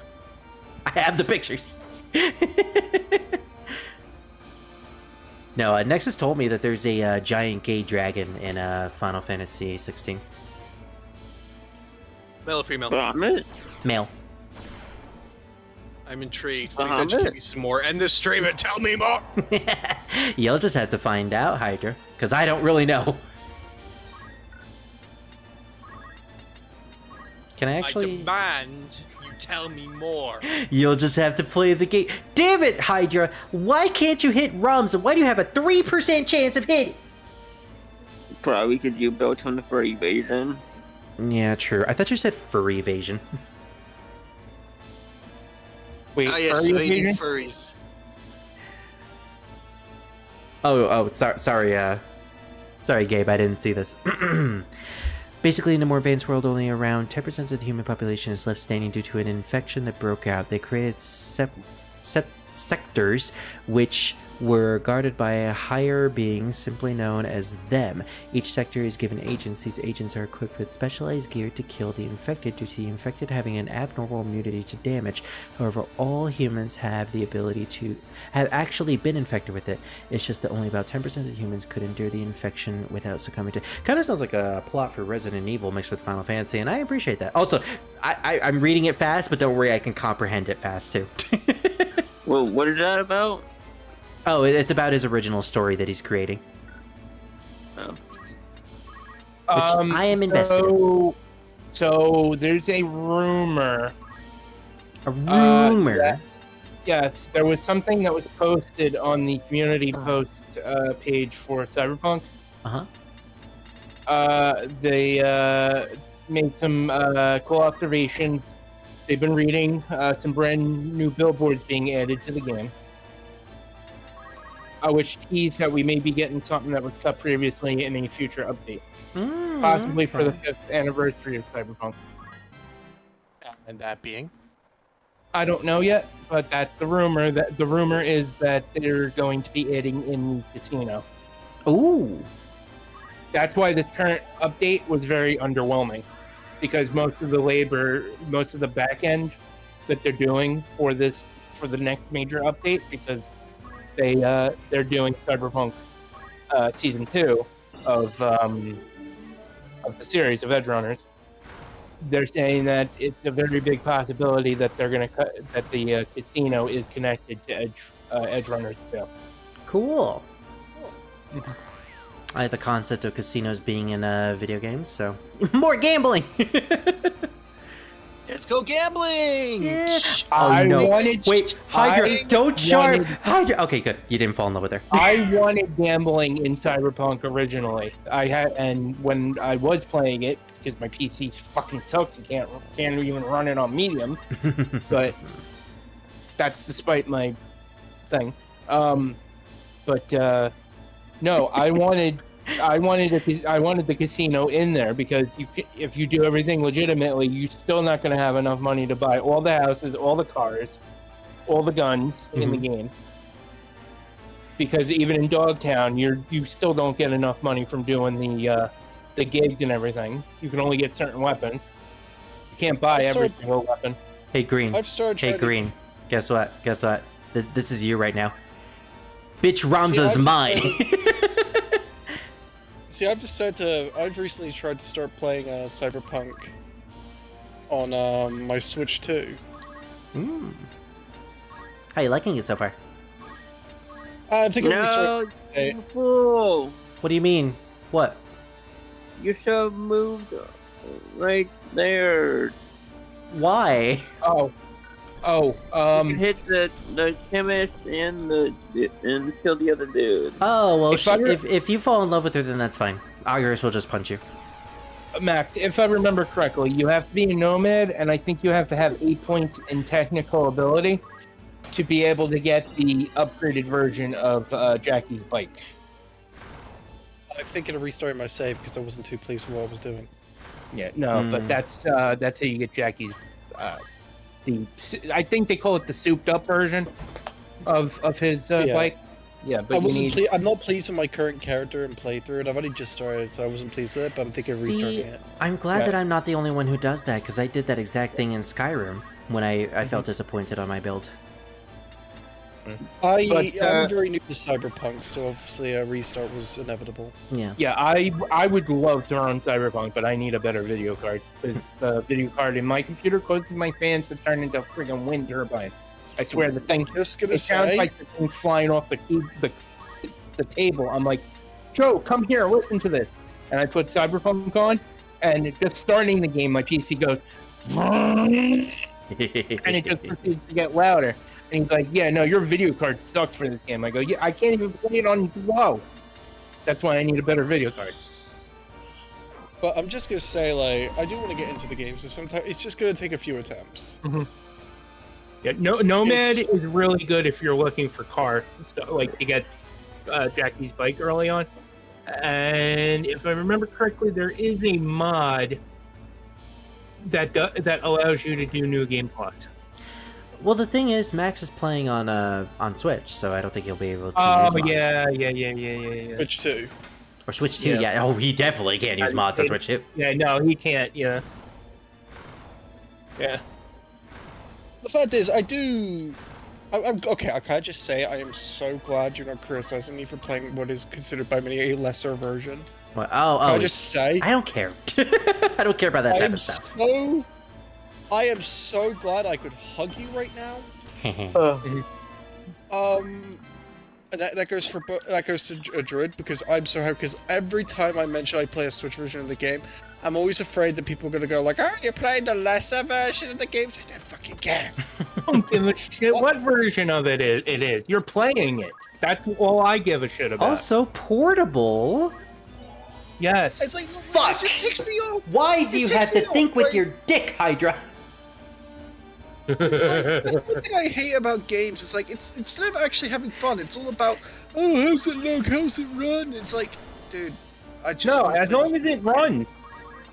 I don't care how it looks. Functions. Yeah, as long as it functions and plays fine. I don't care if it doesn't look like as graphically impressive. I just want to play the game on a system I'm happy with. Why does that make? Like, I don't get it. Exactly. See, I'm the type of person where it's like, I don't give a shit about the companies. Play the game on whatever platform you want to play it on. I don't give a shit. Well, I think most people's complaints about the Switch and those versions specifically is because of performance issues. Yeah. The fact is that the Switch is not trying to be like the other systems, but of course people seem to think, Nintendo has to be more big and powerful, and they need to make it. It's like, and then look at the Steam Deck; it's doing so much better. And it's like, bitch, the Steam Deck's about the same fucking price as a Switch 2. Yeah. Exactly. It doesn't matter.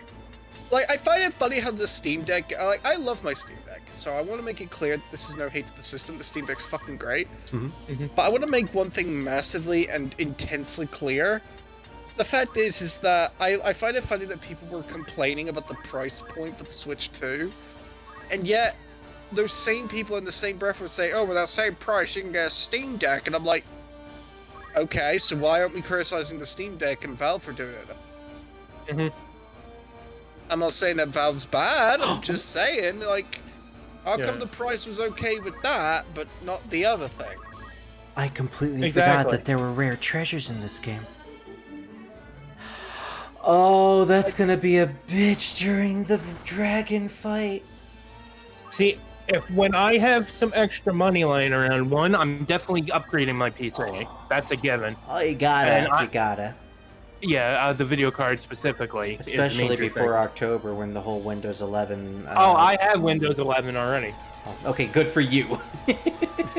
Yeah, no, that was a guaranteed that when I got my next upgrade or my next PC, it was going to be Windows 11. Yeah. So I took care of that, and it was a 3060 Ti with intercooling. So, liquid cooling, but same as mine. Yeah, but I need to upgrade the card now because even the 3060 cannot run Cyberpunk, and I want to be able to play Cyberpunk. I cannot play it on medium on PC, so I need a better video card. Yeah. But yeah, it's like, the fact is that I will admit, at this point, I just find the whole console wars thing to be so forced. It's especially stupid. where we're at the point now. We're at the point now where even the companies themselves are no longer giving a shit about it. Exactly. Exclusive titles are starting to no longer be a thing, and hopefully won't be a thing for the oncoming future.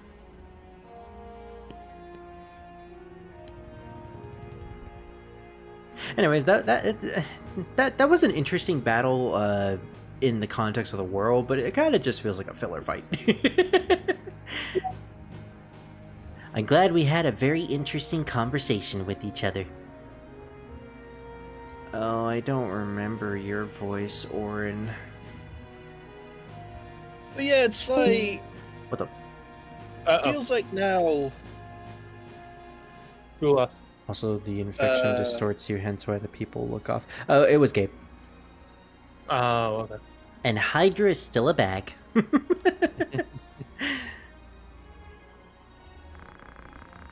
I see the black lion sits upon your breast.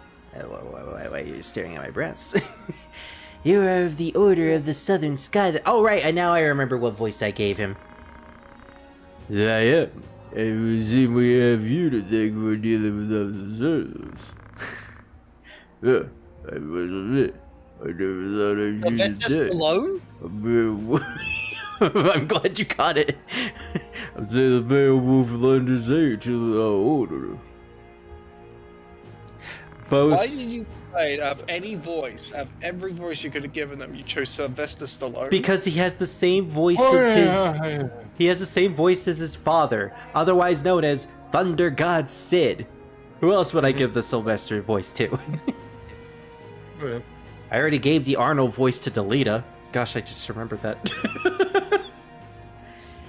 The fight was not of my choosing. By the way, I'm gonna be happy when I play the remake, and it's gonna have full voice acting, so I won't have to voice act everybody. I know, you do not wish to step blood, but it cannot be avoided. We're no different. Do you really think we must be spent down among remedy? Craven they may be, but not with wrong.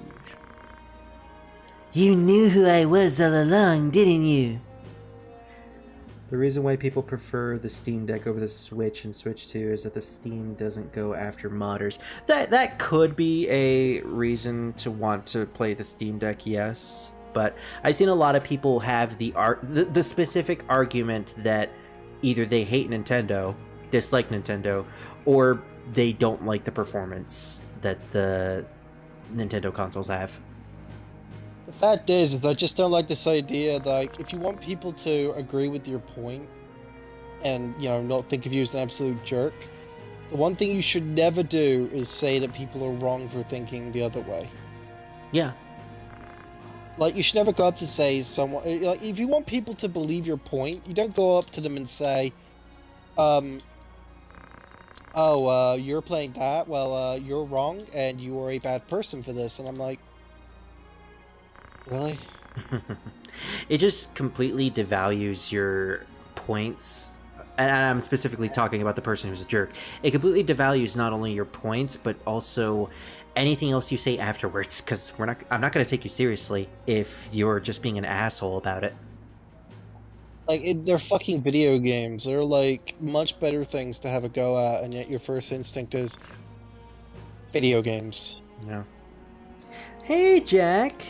Hee-ho! How are you? I'm doing good. I'm doing hee-ho good. My fellow hee-ho-me. As long as your brother's poison swords in our throat, we must. If the white lion lowers his claws, then black would follow suit. You know that's an impossibility. Could you deliver a message to Count Orlando if you should chance to meet him? He still doesn't know that Orlando is his father. There are men behind the curtain who goad the dukes for their own gain. We are all but puppets, dancing as they pull our strings. It is those men we ought to be fighting. You can deliver the message, but why do the count? My father once told me that Count Orlando was the only man who could truly call a friend. I mean, with a voice like him in the remake, of course I can believe it. He's hot! I am the Count's adopted son. Oh, he's adopted! And he's still having the Sylvester voice. It just gets progressively worse with the slurring. You believe me? I can't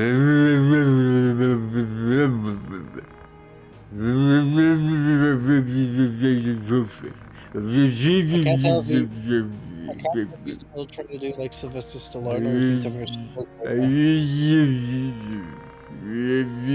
ever Thunder God. You know of the High Confessor's plot?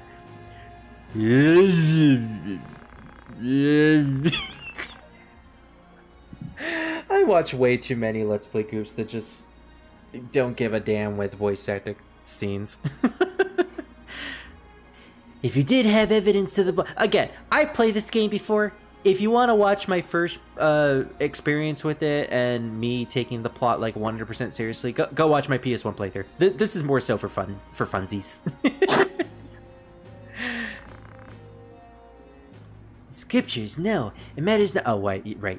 Why does everybody know about the secret scriptures that nobody was supposed to know about? Does Simon just, like, talk constantly about them? So yeah, Orin is a pretty chill dude. So is his father, Sid. They're all, like, actually, like, the most trustworthy and chill people in the political field of Ivalice. Also, I 100% trust Orin, considering he made Triple Triad. So thank you, Orin. Very well, Ramza. See that you keep your head above your shoulders. Never think of yourself without allies, because you have Agrius, Hydra. Oh wait, Hydra's dead. Well, you had Hydra.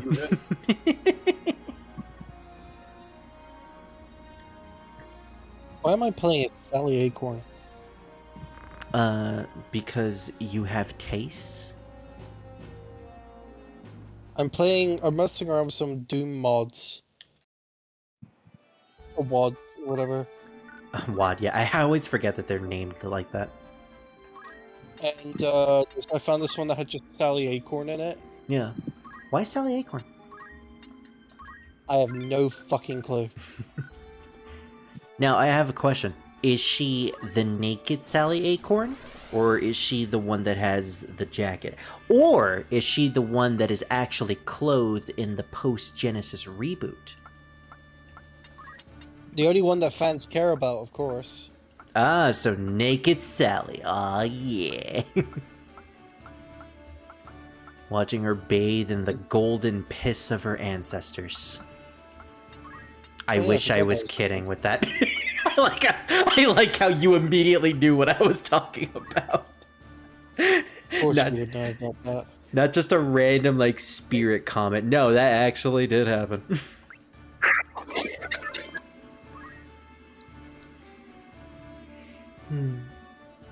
Simon cannot keep a secret. Well, after all, Simon says. Is this the battle? Is this the battle where we're introduced to the character that I have such a fascination for because I believe their it is. Because I believe their dialogue was a mistranslation and I really want to see if it actually was or not. Okay, so this is the outlaw mage who was telling us to go to Riovanna's castle with the scriptures because he has our sister. And now he's fighting with the girl with the turban. Are you blind to the treason of your words, Rafa? Me, it is you who cannot see. He uses us, Marek. We are instruments of murder to him, not more.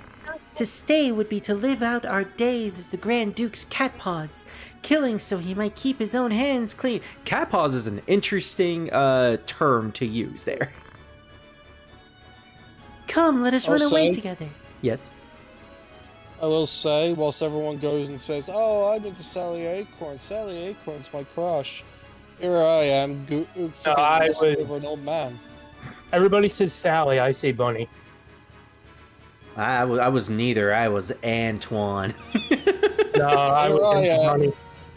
And here I am, lusting over an old man in a wheelchair. Yeah, no, I was in Bunny. That's even my mom, because even my mom goes, you know what that joke means, right? And I even at a young age like that, I said, yeah, it means dick. Oh and my gosh, how many times are we gonna bring up the dick comment? No, but she laughed. What? I was real young too, and I made the comment. I know. Like, so at least you know. And she goes, and yes. Now I say, so I can save you the trouble of the birds and the bees, right? And she goes, yeah. I swear, Druid, at some point I'm gonna rewatch Sad AM just for that joke. Yeah. And you're gonna be there. We're like, we found it. We found the dick joke. Okay, we can just stop watching. The dick joke? Yeah, I love my dad. He goes, I don't give a shit where you put it. Just if you get kids, that's your fucking problem. You got to deal with it.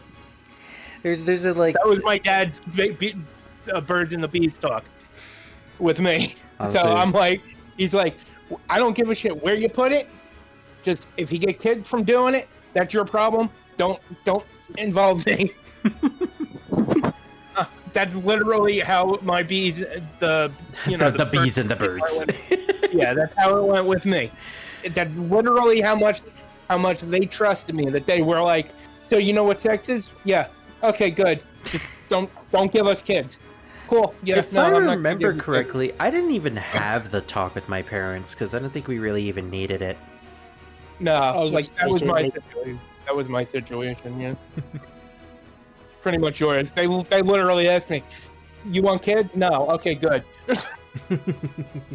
I mean, Except it wasn't Piss, it was the celestial dude that was the castle was built over. I mean, I know that's the legit explanation for it, but let's be honest, she was... Nice, my med just came in. She was beating it. Hey! Beautiful. Nice. Beautiful. Alright, so my thyroids are in, or my thyroid meds are in, my beta blockers, the two beta blockers are in. Feeling, Yeah, just feeling.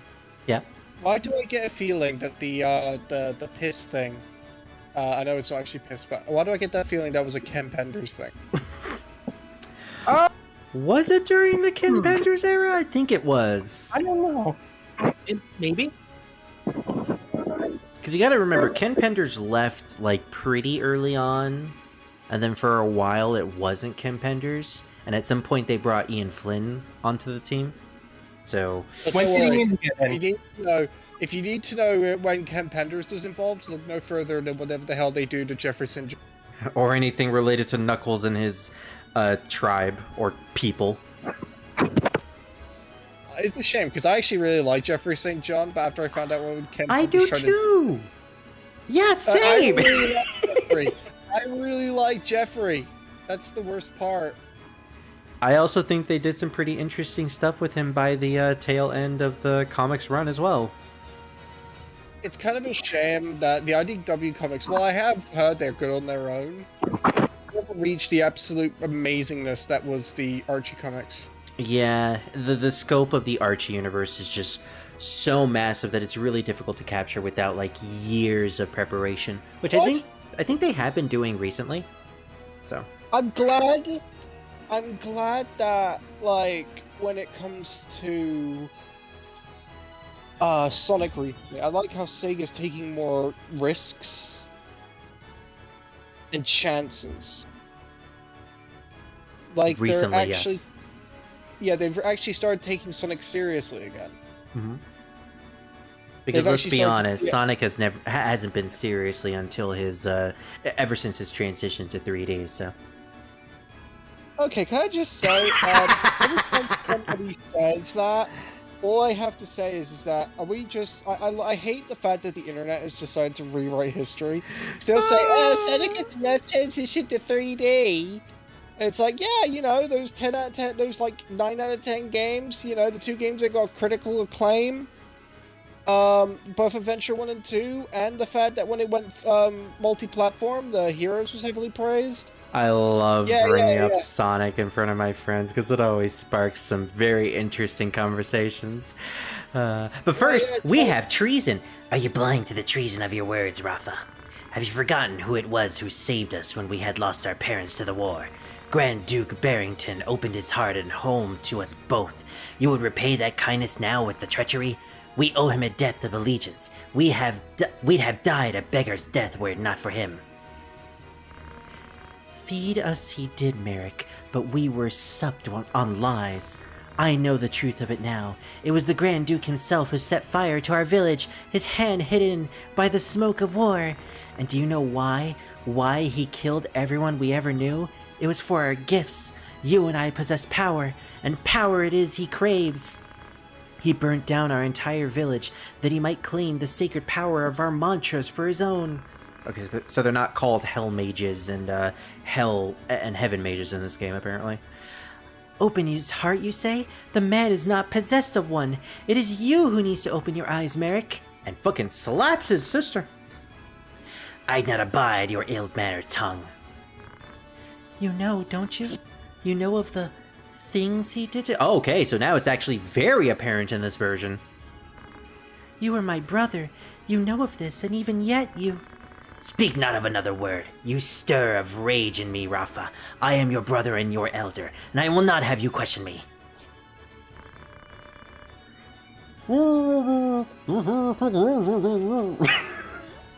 Anytime a ninja just shows up, their mouth is covered, I just have to use that voice. I'm well aware, and long since made prepared. Merrick. But... Rafa! Pray lend me your aid. Immediately runs towards it. Okay, yeah, so it is actually...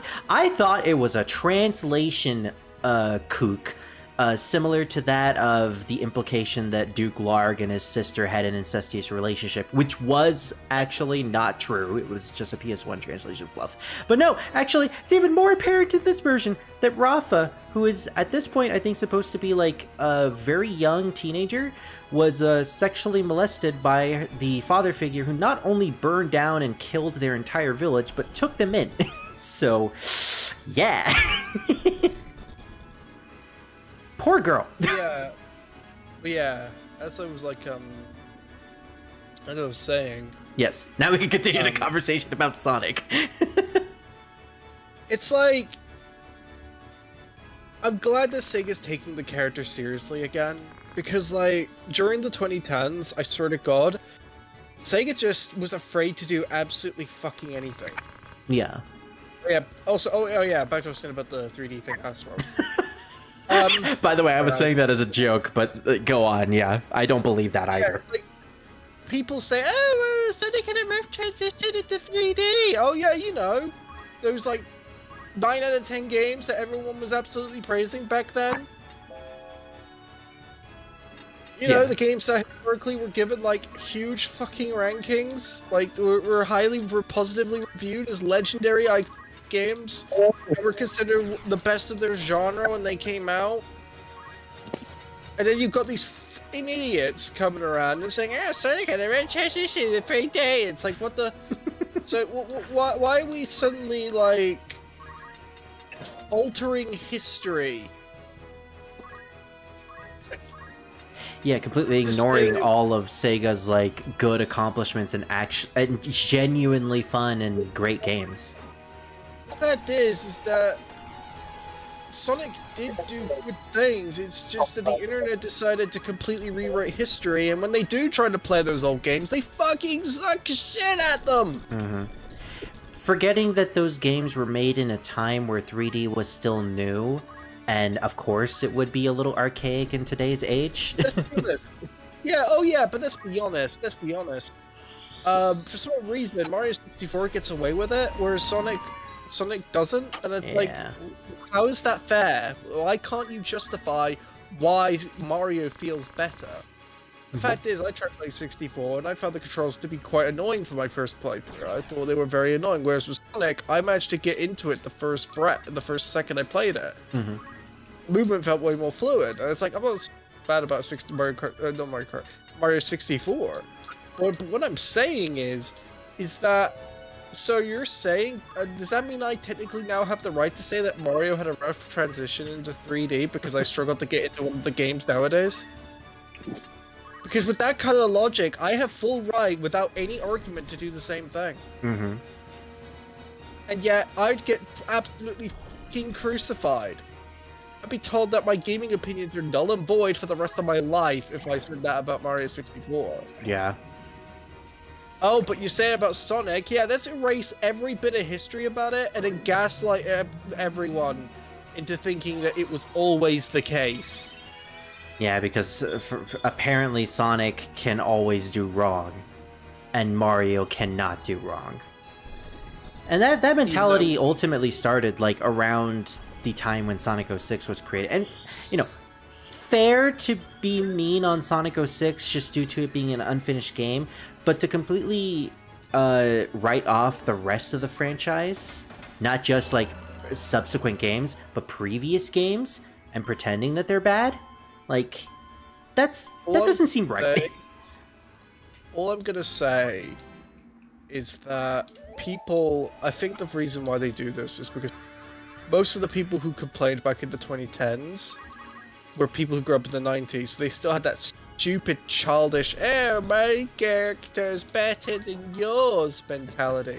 Yeah, It's the like, whole guys- wars that constantly went on, console wars, series wars. Which one of our interests are better? You know, you got it. You had it everywhere. Anime, monster collecting franchises, Pokemon, Digimon, Sonic and Mario. Just it was As always for an Pokemon, you know, now you bring up Pokemon, that's what I like to bring up. It's like, I find it funny that people are complaining that Pokemon's getting stale and shit, but whenever someone even dares to come close, everyone attacks it anyways. It's like, do you want a competitor or do you... Seriously, yeah. We had that with Power World a year ago, and suddenly everyone was just like completely down at Power World. Like, don't ask for a competitor and then complain when you get a competitor. It's the same thing for, like, Grand Theft Auto fans. It's like, oh, we need more games like Grand Theft Auto. And then they release, like, a really good title, and then they just be like, it's too much like Grand Theft Auto. It's a ripoff. Oh, that Farlight game is going on Steam. What happened to it?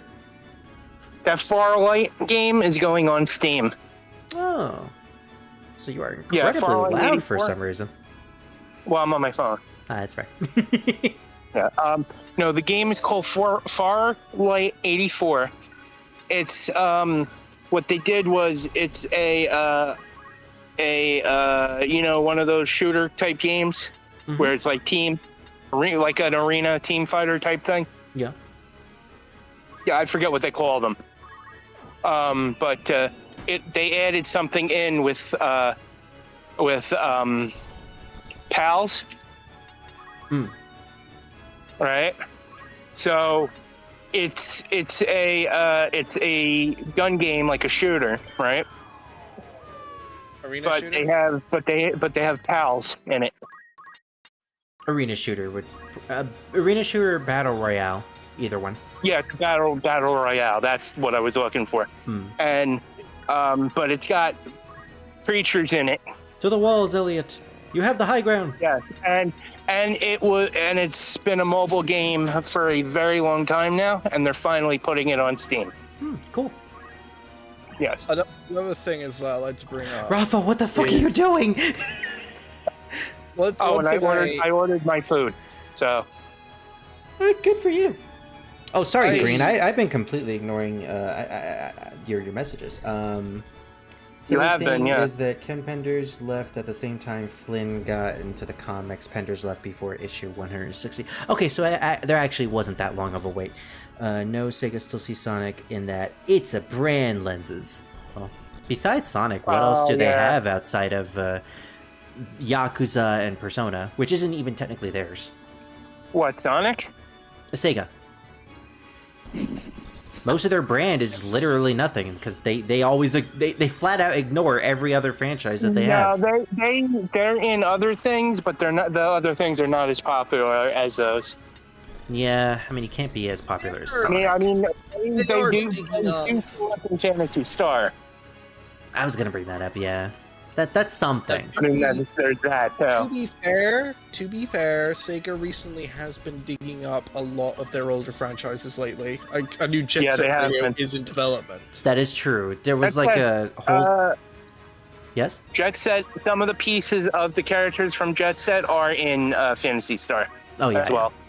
But like recently there was a direct where it showed off like 4 or 5 brand new remake titles of their really old Sega Genesis games. Yes, Crazy Taxi. Crazy Taxi's getting a new title. Golden Axe too, isn't it? Yes. But yes, I think the two of them that interest me is Crazy Taxi and Jet Set Radio. Yeah. A lot of people thought that Golden Axe died because of the 3D game. There's a 3D that they game? put on the PS2. Yeah, it didn't work out too well. I don't even remember that. Yeah, I do. What I'm also gonna bring up. Yeah. Sorry if I'm absolutely derailing everything again. No, you're look, fine. I played this game before. I have to stress Yeah, that you're out. I fine. played this game before, so I'm fine with having derailed conversations because one, this is all repeated stuff. We're just having fun. Yeah, it's like... And like, there's nothing like- really going on right now. I'm just getting my ass kicked, and Hydra just keeps dying. Although I guess that's something. It's like, but back to what I was saying about like Sonic. Mhm.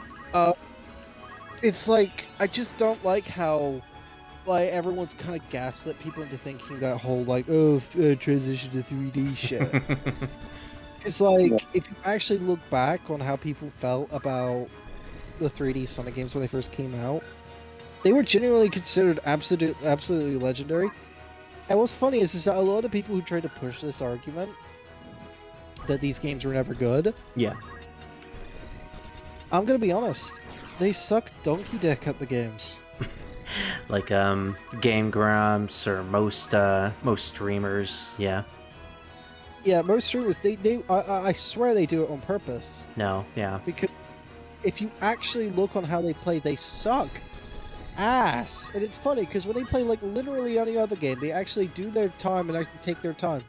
But when it comes to Sonic, it could be literally the most simplest of fucking gameplay, and somehow they will fail every time when the game is literally giving them the most obvious information.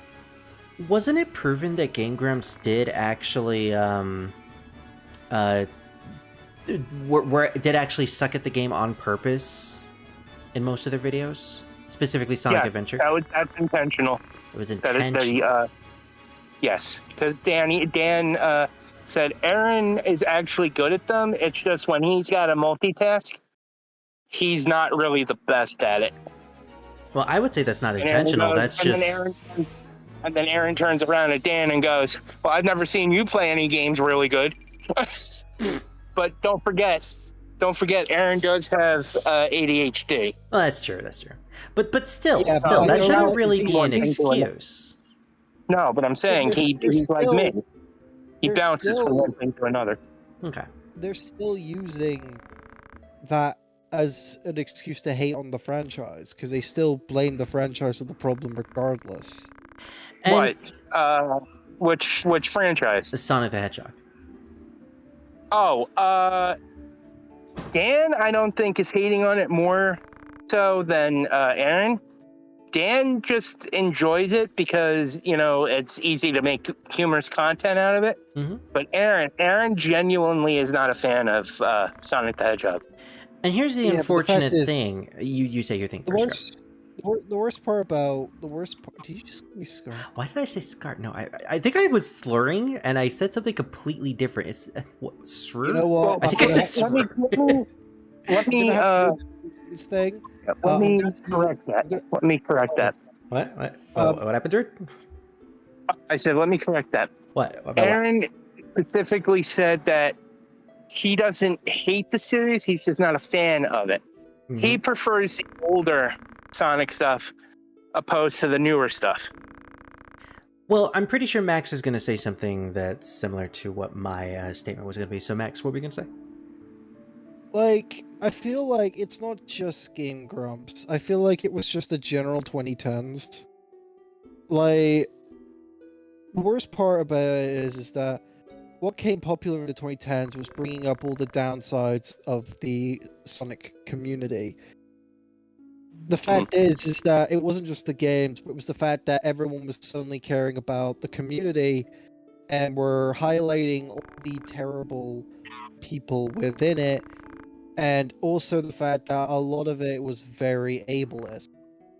Because a lot of the people they went after were people who were autistic or were children, and with the exception of Christian, because Christian's a bit different. That's a special case, very special case. You can't really meld it with the whole fandom. Please know, when I say any of the things I just said before, none of that relates to Christian. Christian is a beast of their own. Yes.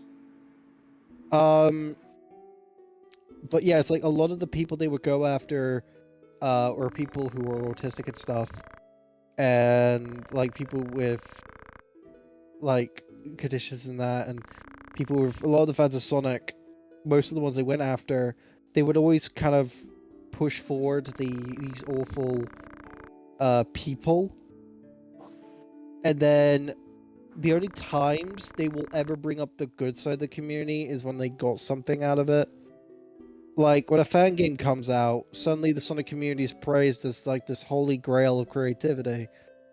But then when a new game comes out and everyone goes on Twitter, suddenly it's a community that just can't get along. And how it's the scum of the earth. And it's like, the only time people will ever respect the Sonic community is when there's something to gain out of it. And I think that's kind of something I feel bad for. The fact is that the Sonic community, like, I feel like it's way overblown. Like, look, you can complain about the whole, like, what fans believe, what needs to be what. But half the time I look at it and I'm like, you could literally ignore this shit. It's like the fact is go on. The fact is that I've seen so many other franchises that happen to have the same problems the Sonic community does, but they don't get half as much of attention. I've seen Mario fans treat the same with the same problems, and do the same kind of reactions to a character slightly changing, and yet nobody says anything. But when a Sonic fan complains about a slight design to change, they're just treated like, oh god, here's the Sonic fan base again. And there's this stigma that's just been there for years, and honestly, I don't think it will ever go away, just unfortunately due to all this hate and negative perspective. The worst part is that a lot, when it comes to like the people complain about, oh, the content they don't want to see, like what I find so funny about it is that Sonic fans have literally, like, okay, so this goes to even the furry community, I just want to say. Yeah, you can say this for a lot of communities. This goes for a lot of communities, but specifically I want to aim this towards the furry and the Sonic community. When a lot of the people tend to complain about the NSFW content within these communities, like fetishy content and stuff, they literally complain about the existing and saying, oh, look at the weird stuff the Sonic fan base has made. It's like, dude, the only way you're gonna find that shit is if you're actively searching for it. Oh, don't look up Sonic without safe search. It's like, how is that the Sonic community's fault? They're using the internet to search and find a place to share content that they enjoy, as weird as it may be, and yet because you couldn't figure out what safe search was, you complain anyways. It's not in their control when the Google system puts it on the image boards, or like the image system. It's really difficult to ignore that type of stuff. It's really difficult to ignore that type of stuff. But when you literally have a big button that can solve your problems called the safe search... Well, that too. It's like, you can't say, oh, don't look at the safe search. They don't! Yeah. Like, the fact is that it seems like the Sonic community, there's people who enjoy this stuff who are literally seeking out safe spaces, and then these people come into these safe spaces and then complain as if they're rubbing it in people's faces. Oh, why does E621 exist? It's like, why are you on it? It's like going into a strip club and then complaining about the women not wearing enough clothes. Just so hypocritical. Yeah, it just feels like a lot of people just want to hate for the sake of hating people's interests nowadays. Like, you can't actively seek out the content and then complain it's being shoved in your face. Yeah, that's where it's completely hypocritical. Let me see what Green has been posting. Like, if someone was to say rub it in your face and everything, and they were sending it without, you knowing, or doing it you didn't like it and stuff, that's a different story. That is justifiable for complaint. But if someone on the internet, completely unrelated, on a certain on a specific message board or website specifically designed for certain content, Why the fuck does that ever change that person as a good person or a bad person? Yeah. Who cares? Green says, I can't believe that Sega kicked an infamous admin of Phantasy Star Online 2 upstairs after they turned the whole server into a not safe for work RP server. Did that really happen? Yes. Really? One of them. One of the servers. Yeah. Wow. Okay, Yeah, that's one of amazing. them. Crazy Brothers, that actually happened. Yeah, one of them. I forget, but I wasn't on that server. Yeah. Have you lurked on Kiwi Farms? There are a dozen of Sonic fans in the community that are deserving of getting blasted online due to their unwillingness to change. I like to consider those ones special cases, though, similar to Christian. Although I'm not saying that his case can be compared to anyone else's. You know, everyone else is different, of course, but there are a lot of very big and special cases when it comes to Sonic fans that are considered infamous. In fact, there's some cases within the Sonic community were genuinely harmless. Like, a lot of people back in the day went after people like Sammy Classic Sonic Fan or just some... That is completely harmless. He's just a man who just wanted to make a funny video. A kid who wanted to make a funny video. And the fact is, you also have all those people that call, like, all those fan creations of people just messing around with paint and shit cringe, and you mean like Sprite videos and stuff? The stuff that I used to watch when I was a kid? Yeah. Yeah, and people made all that, and it's like, that's the stuff. Like, if it's the special cases, then yeah, I can understand why people would feel a bit deterred off that. Mm-hmm. But a lot of the stuff I hear brought up are people who are doing absolutely nothing illegal, nothing disgusting, and really aren't harming anyone. Yeah. Here's the thing, Green. I know you mentioned J Sonic, J.A. Sonic. Isn't that the guy with like the Sonic plush? That's yes, who had sexual relationships with his Sonic plush. Yes, from what I remember, the guy wasn't harming anybody. I will say it is a very special case similar to Christian, but there's a difference between people who are outright harming others and people who are weird, but in their own bubble and not messing with anyone. Like, if you get what I'm saying. The fact is that it's weird and disturbing as a lot of these things we hear may be. The fact is, though, is that if he wants to do whatever the hell that is with his Sonic plush, it's out of my way. Yeah. It's not being shoved under me. It's not hurting another individual. It may be a bit weird. I might criticize it. It's a bit weird. I mean, you do you, I guess. The term "you do you" is literally how you can just say it. That's just all it is. You do you. You know, if that's what you want to do with your plush, I mean, you bought it. It's your money. You know, people do that. It's like, if you're not like committing like an illegal crime, then I don't get why people are so obsessed with pushing these people forward and making like 50 fucking videos. Yeah. It's the same with the furry community. Like, I swear to God, despite every good furry that exists, the only furries who get any videos made out of them are either Hypnotist Staffo or like Kuro or some shit. It's like all the bad ones. Yeah, because those are the only ones who ever get videos made of them. But when it comes to the good furries who do great things, you'll probably find like 2 or 3 videos, and they'll probably get like a minimal amount of fucking views. Yeah. Oh, but make a video about Kiro and, you know, and all that shit, and it's like, oh, it's like, how come you cared now? Mm-hmm. It's like, it's the reason why when I see furry content made by someone who is not a member of the furry community, I don't trust it. Yeah. I literally have no trust to any creator who has ever made a topic on the furry community. Best to always take it with a grain of salt. Yeah, I don't watch it. I just get rid of it. I don't care if it's a creator I like or anything, because I just don't trust it. Mm-hmm. Because I've been burned so many times by these, like, kind of things, to the point where I just stand there and I'm like, I already just don't trust you. You know? Yeah.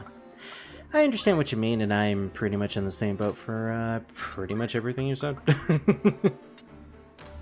Sorry if this topic is getting really serious. I do I apologize. like having big, interesting topics.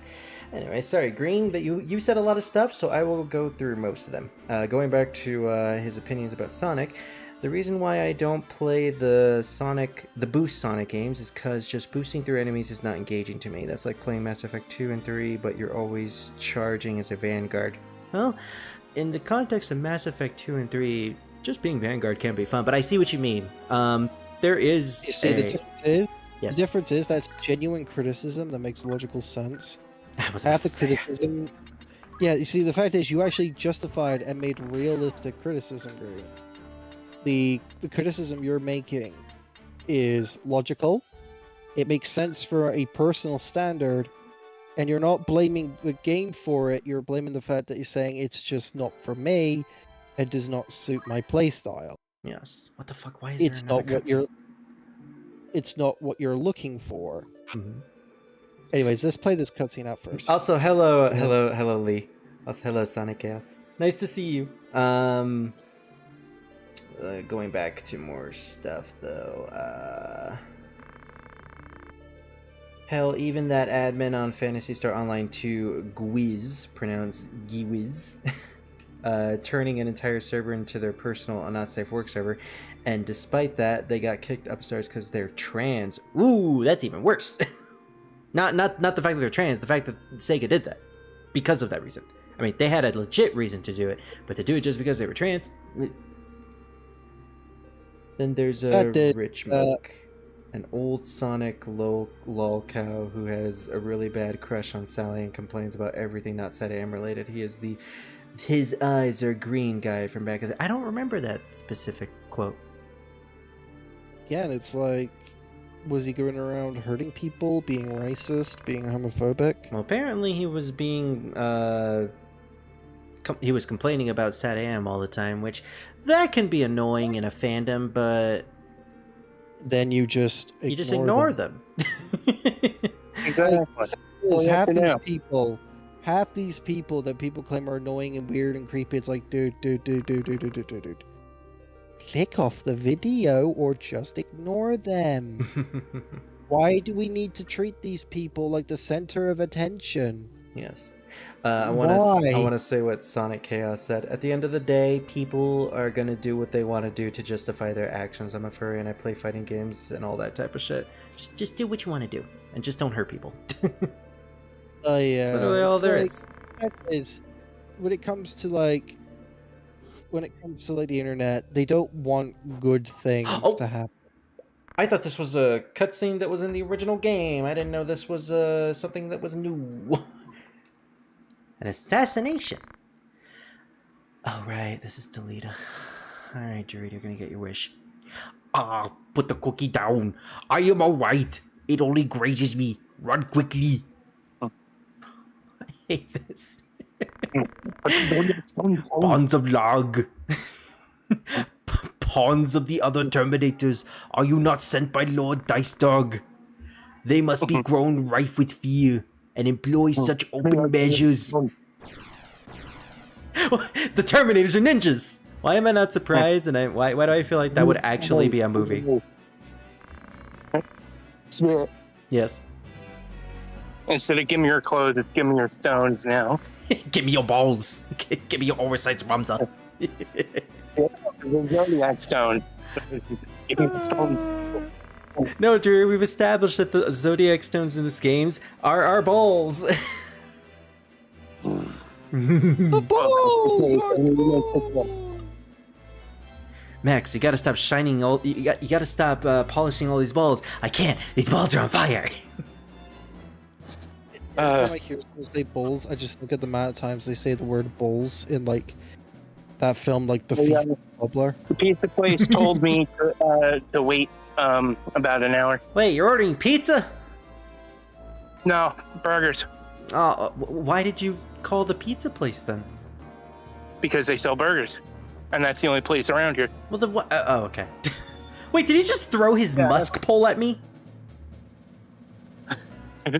Don't take that out of context.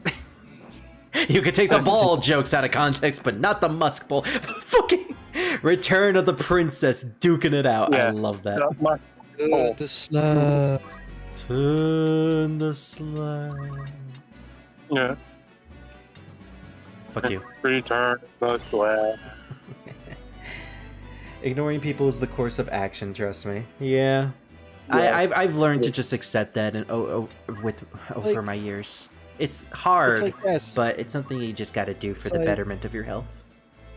But let's not kid ourselves, and let's just say, this is not even opinion, it's basically fact. Let's all agree with ourselves when we say, when people use the word cringe, it was just used as an excuse to go after people with disabilities, and we're just different. Oh, agreed. Especially back in the day, yeah. Like, it's the reason why I think the term cringe is more treated as a slur. Because it kind of became one. Which is why, despite using it a lot, I'm trying to make the conscious effort to not use cringe to define things nowadays. It's hard though, because that was just the using it to define like how you feel about, say, narrative or story or anything, or the feeling of someone trying to be hip. Yeah, it's like I can understand why you would use it for something like that. Typically nowadays, though, go on. But if you're using it to describe a person's behavior or actions, then that's a little different. And see, that's the trend that I gotta get myself out of. Specifically, I use cringe in the description of characters who are. Wait a minute. I'm tired. I know. Ignore everything that I said. I actually don't use the word cringe nowadays. I'm referring to edgy. I use edgy as an umbrella term nowadays, not cringe.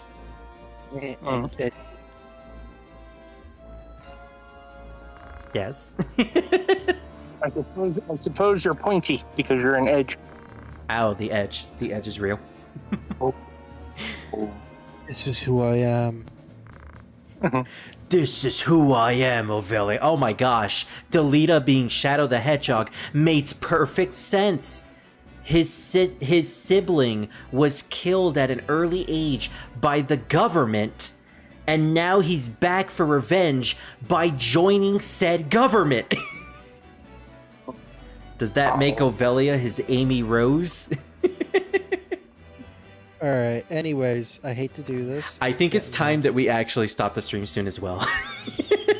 We've been going on for too long. I am once again very sorry. I'll say it again. These streams specifically, I started them just to have fun and like do random conversations and stuff like that. So I'm perfectly fine with things going off track. Actually, I was looking forward to this. You know shit gets good when I'm here. Yeah. Typically, if I'm ever doing like a stream that's supposed to be like 100% serial, I tend to do that either with one person or just myself. Hence the Final Fantasy VIII streams. But if it's anything like SMT1 or this, and I'm doing it with multiple people, let's just go nuts. Why do I always manage to get into second place every time? Before I end it today, though, I want to do one more thing. We're gonna rename a monster. We already have 2 tentacle hentai monsters. We have our mascot Void. Who are we gonna name the Behemoth King?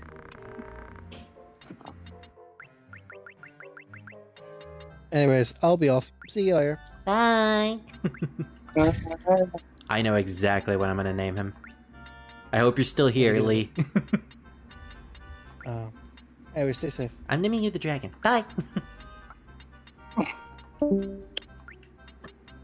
Can I actually fit Sonic Chaos in the whole thing? Can you? Let's see.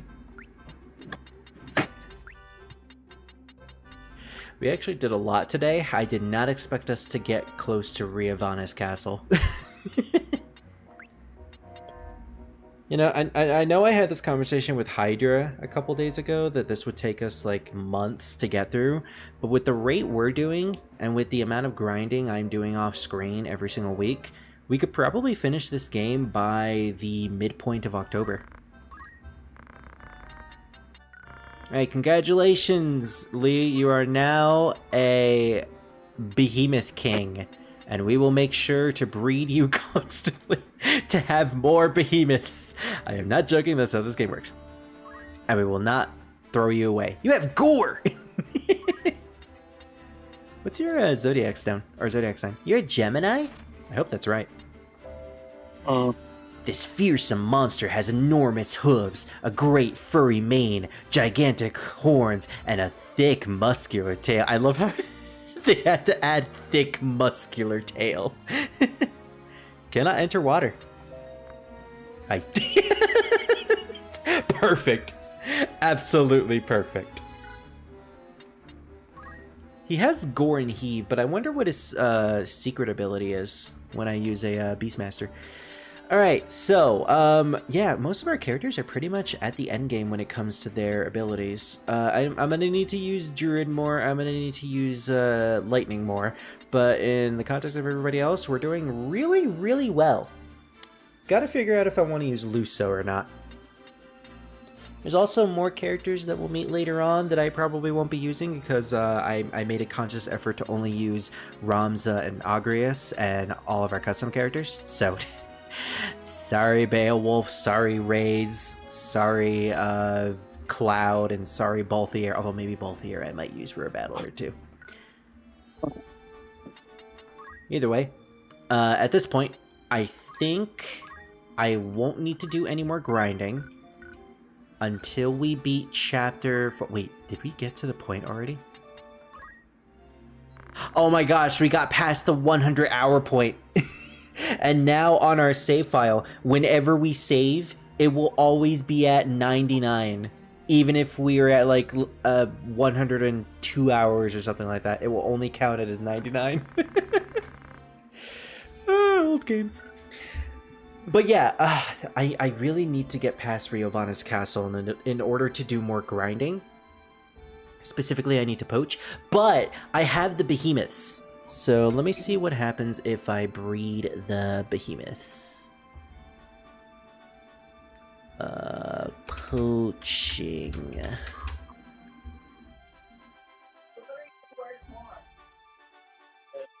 Breeding the behemoth. We get a guardian bracelet. Oh, sounds like Hydra's awake. Guardian Bracelet, Panther Skin, Churchit, Artemis Bow, and Wizard's Rod, and Stone Shooter! I forgot we get the Stone Shooter! So we can make, Elliot stoned! It's actually the best gun we're gonna get until the Super Dungeon. So... I might actually go for the Stone Shooter. And then the Churchit is Float and Reflect. Okay, not that useful. Artemis Bow is useless because we don't use bows. Well, I want to get the Stone Shooter, so we'll be doing that. In any case, I think that's it for the stream today. We've been going for 3.5 hours, so pretty good, honestly. That's a good record. We'll be ending it here, and no other stream today. Was planning on doing Kyoyaku, but meh. I think I'm just gonna go to bed since I woke up early today.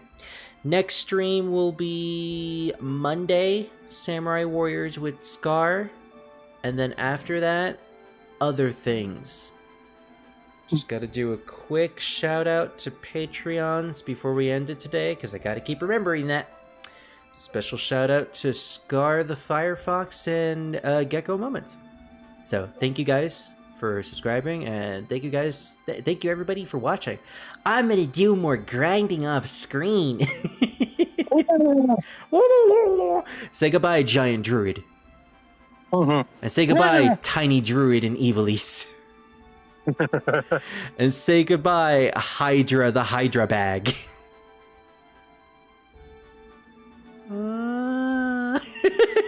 Can't believe I made that. Don't worry, we'll revive him in the next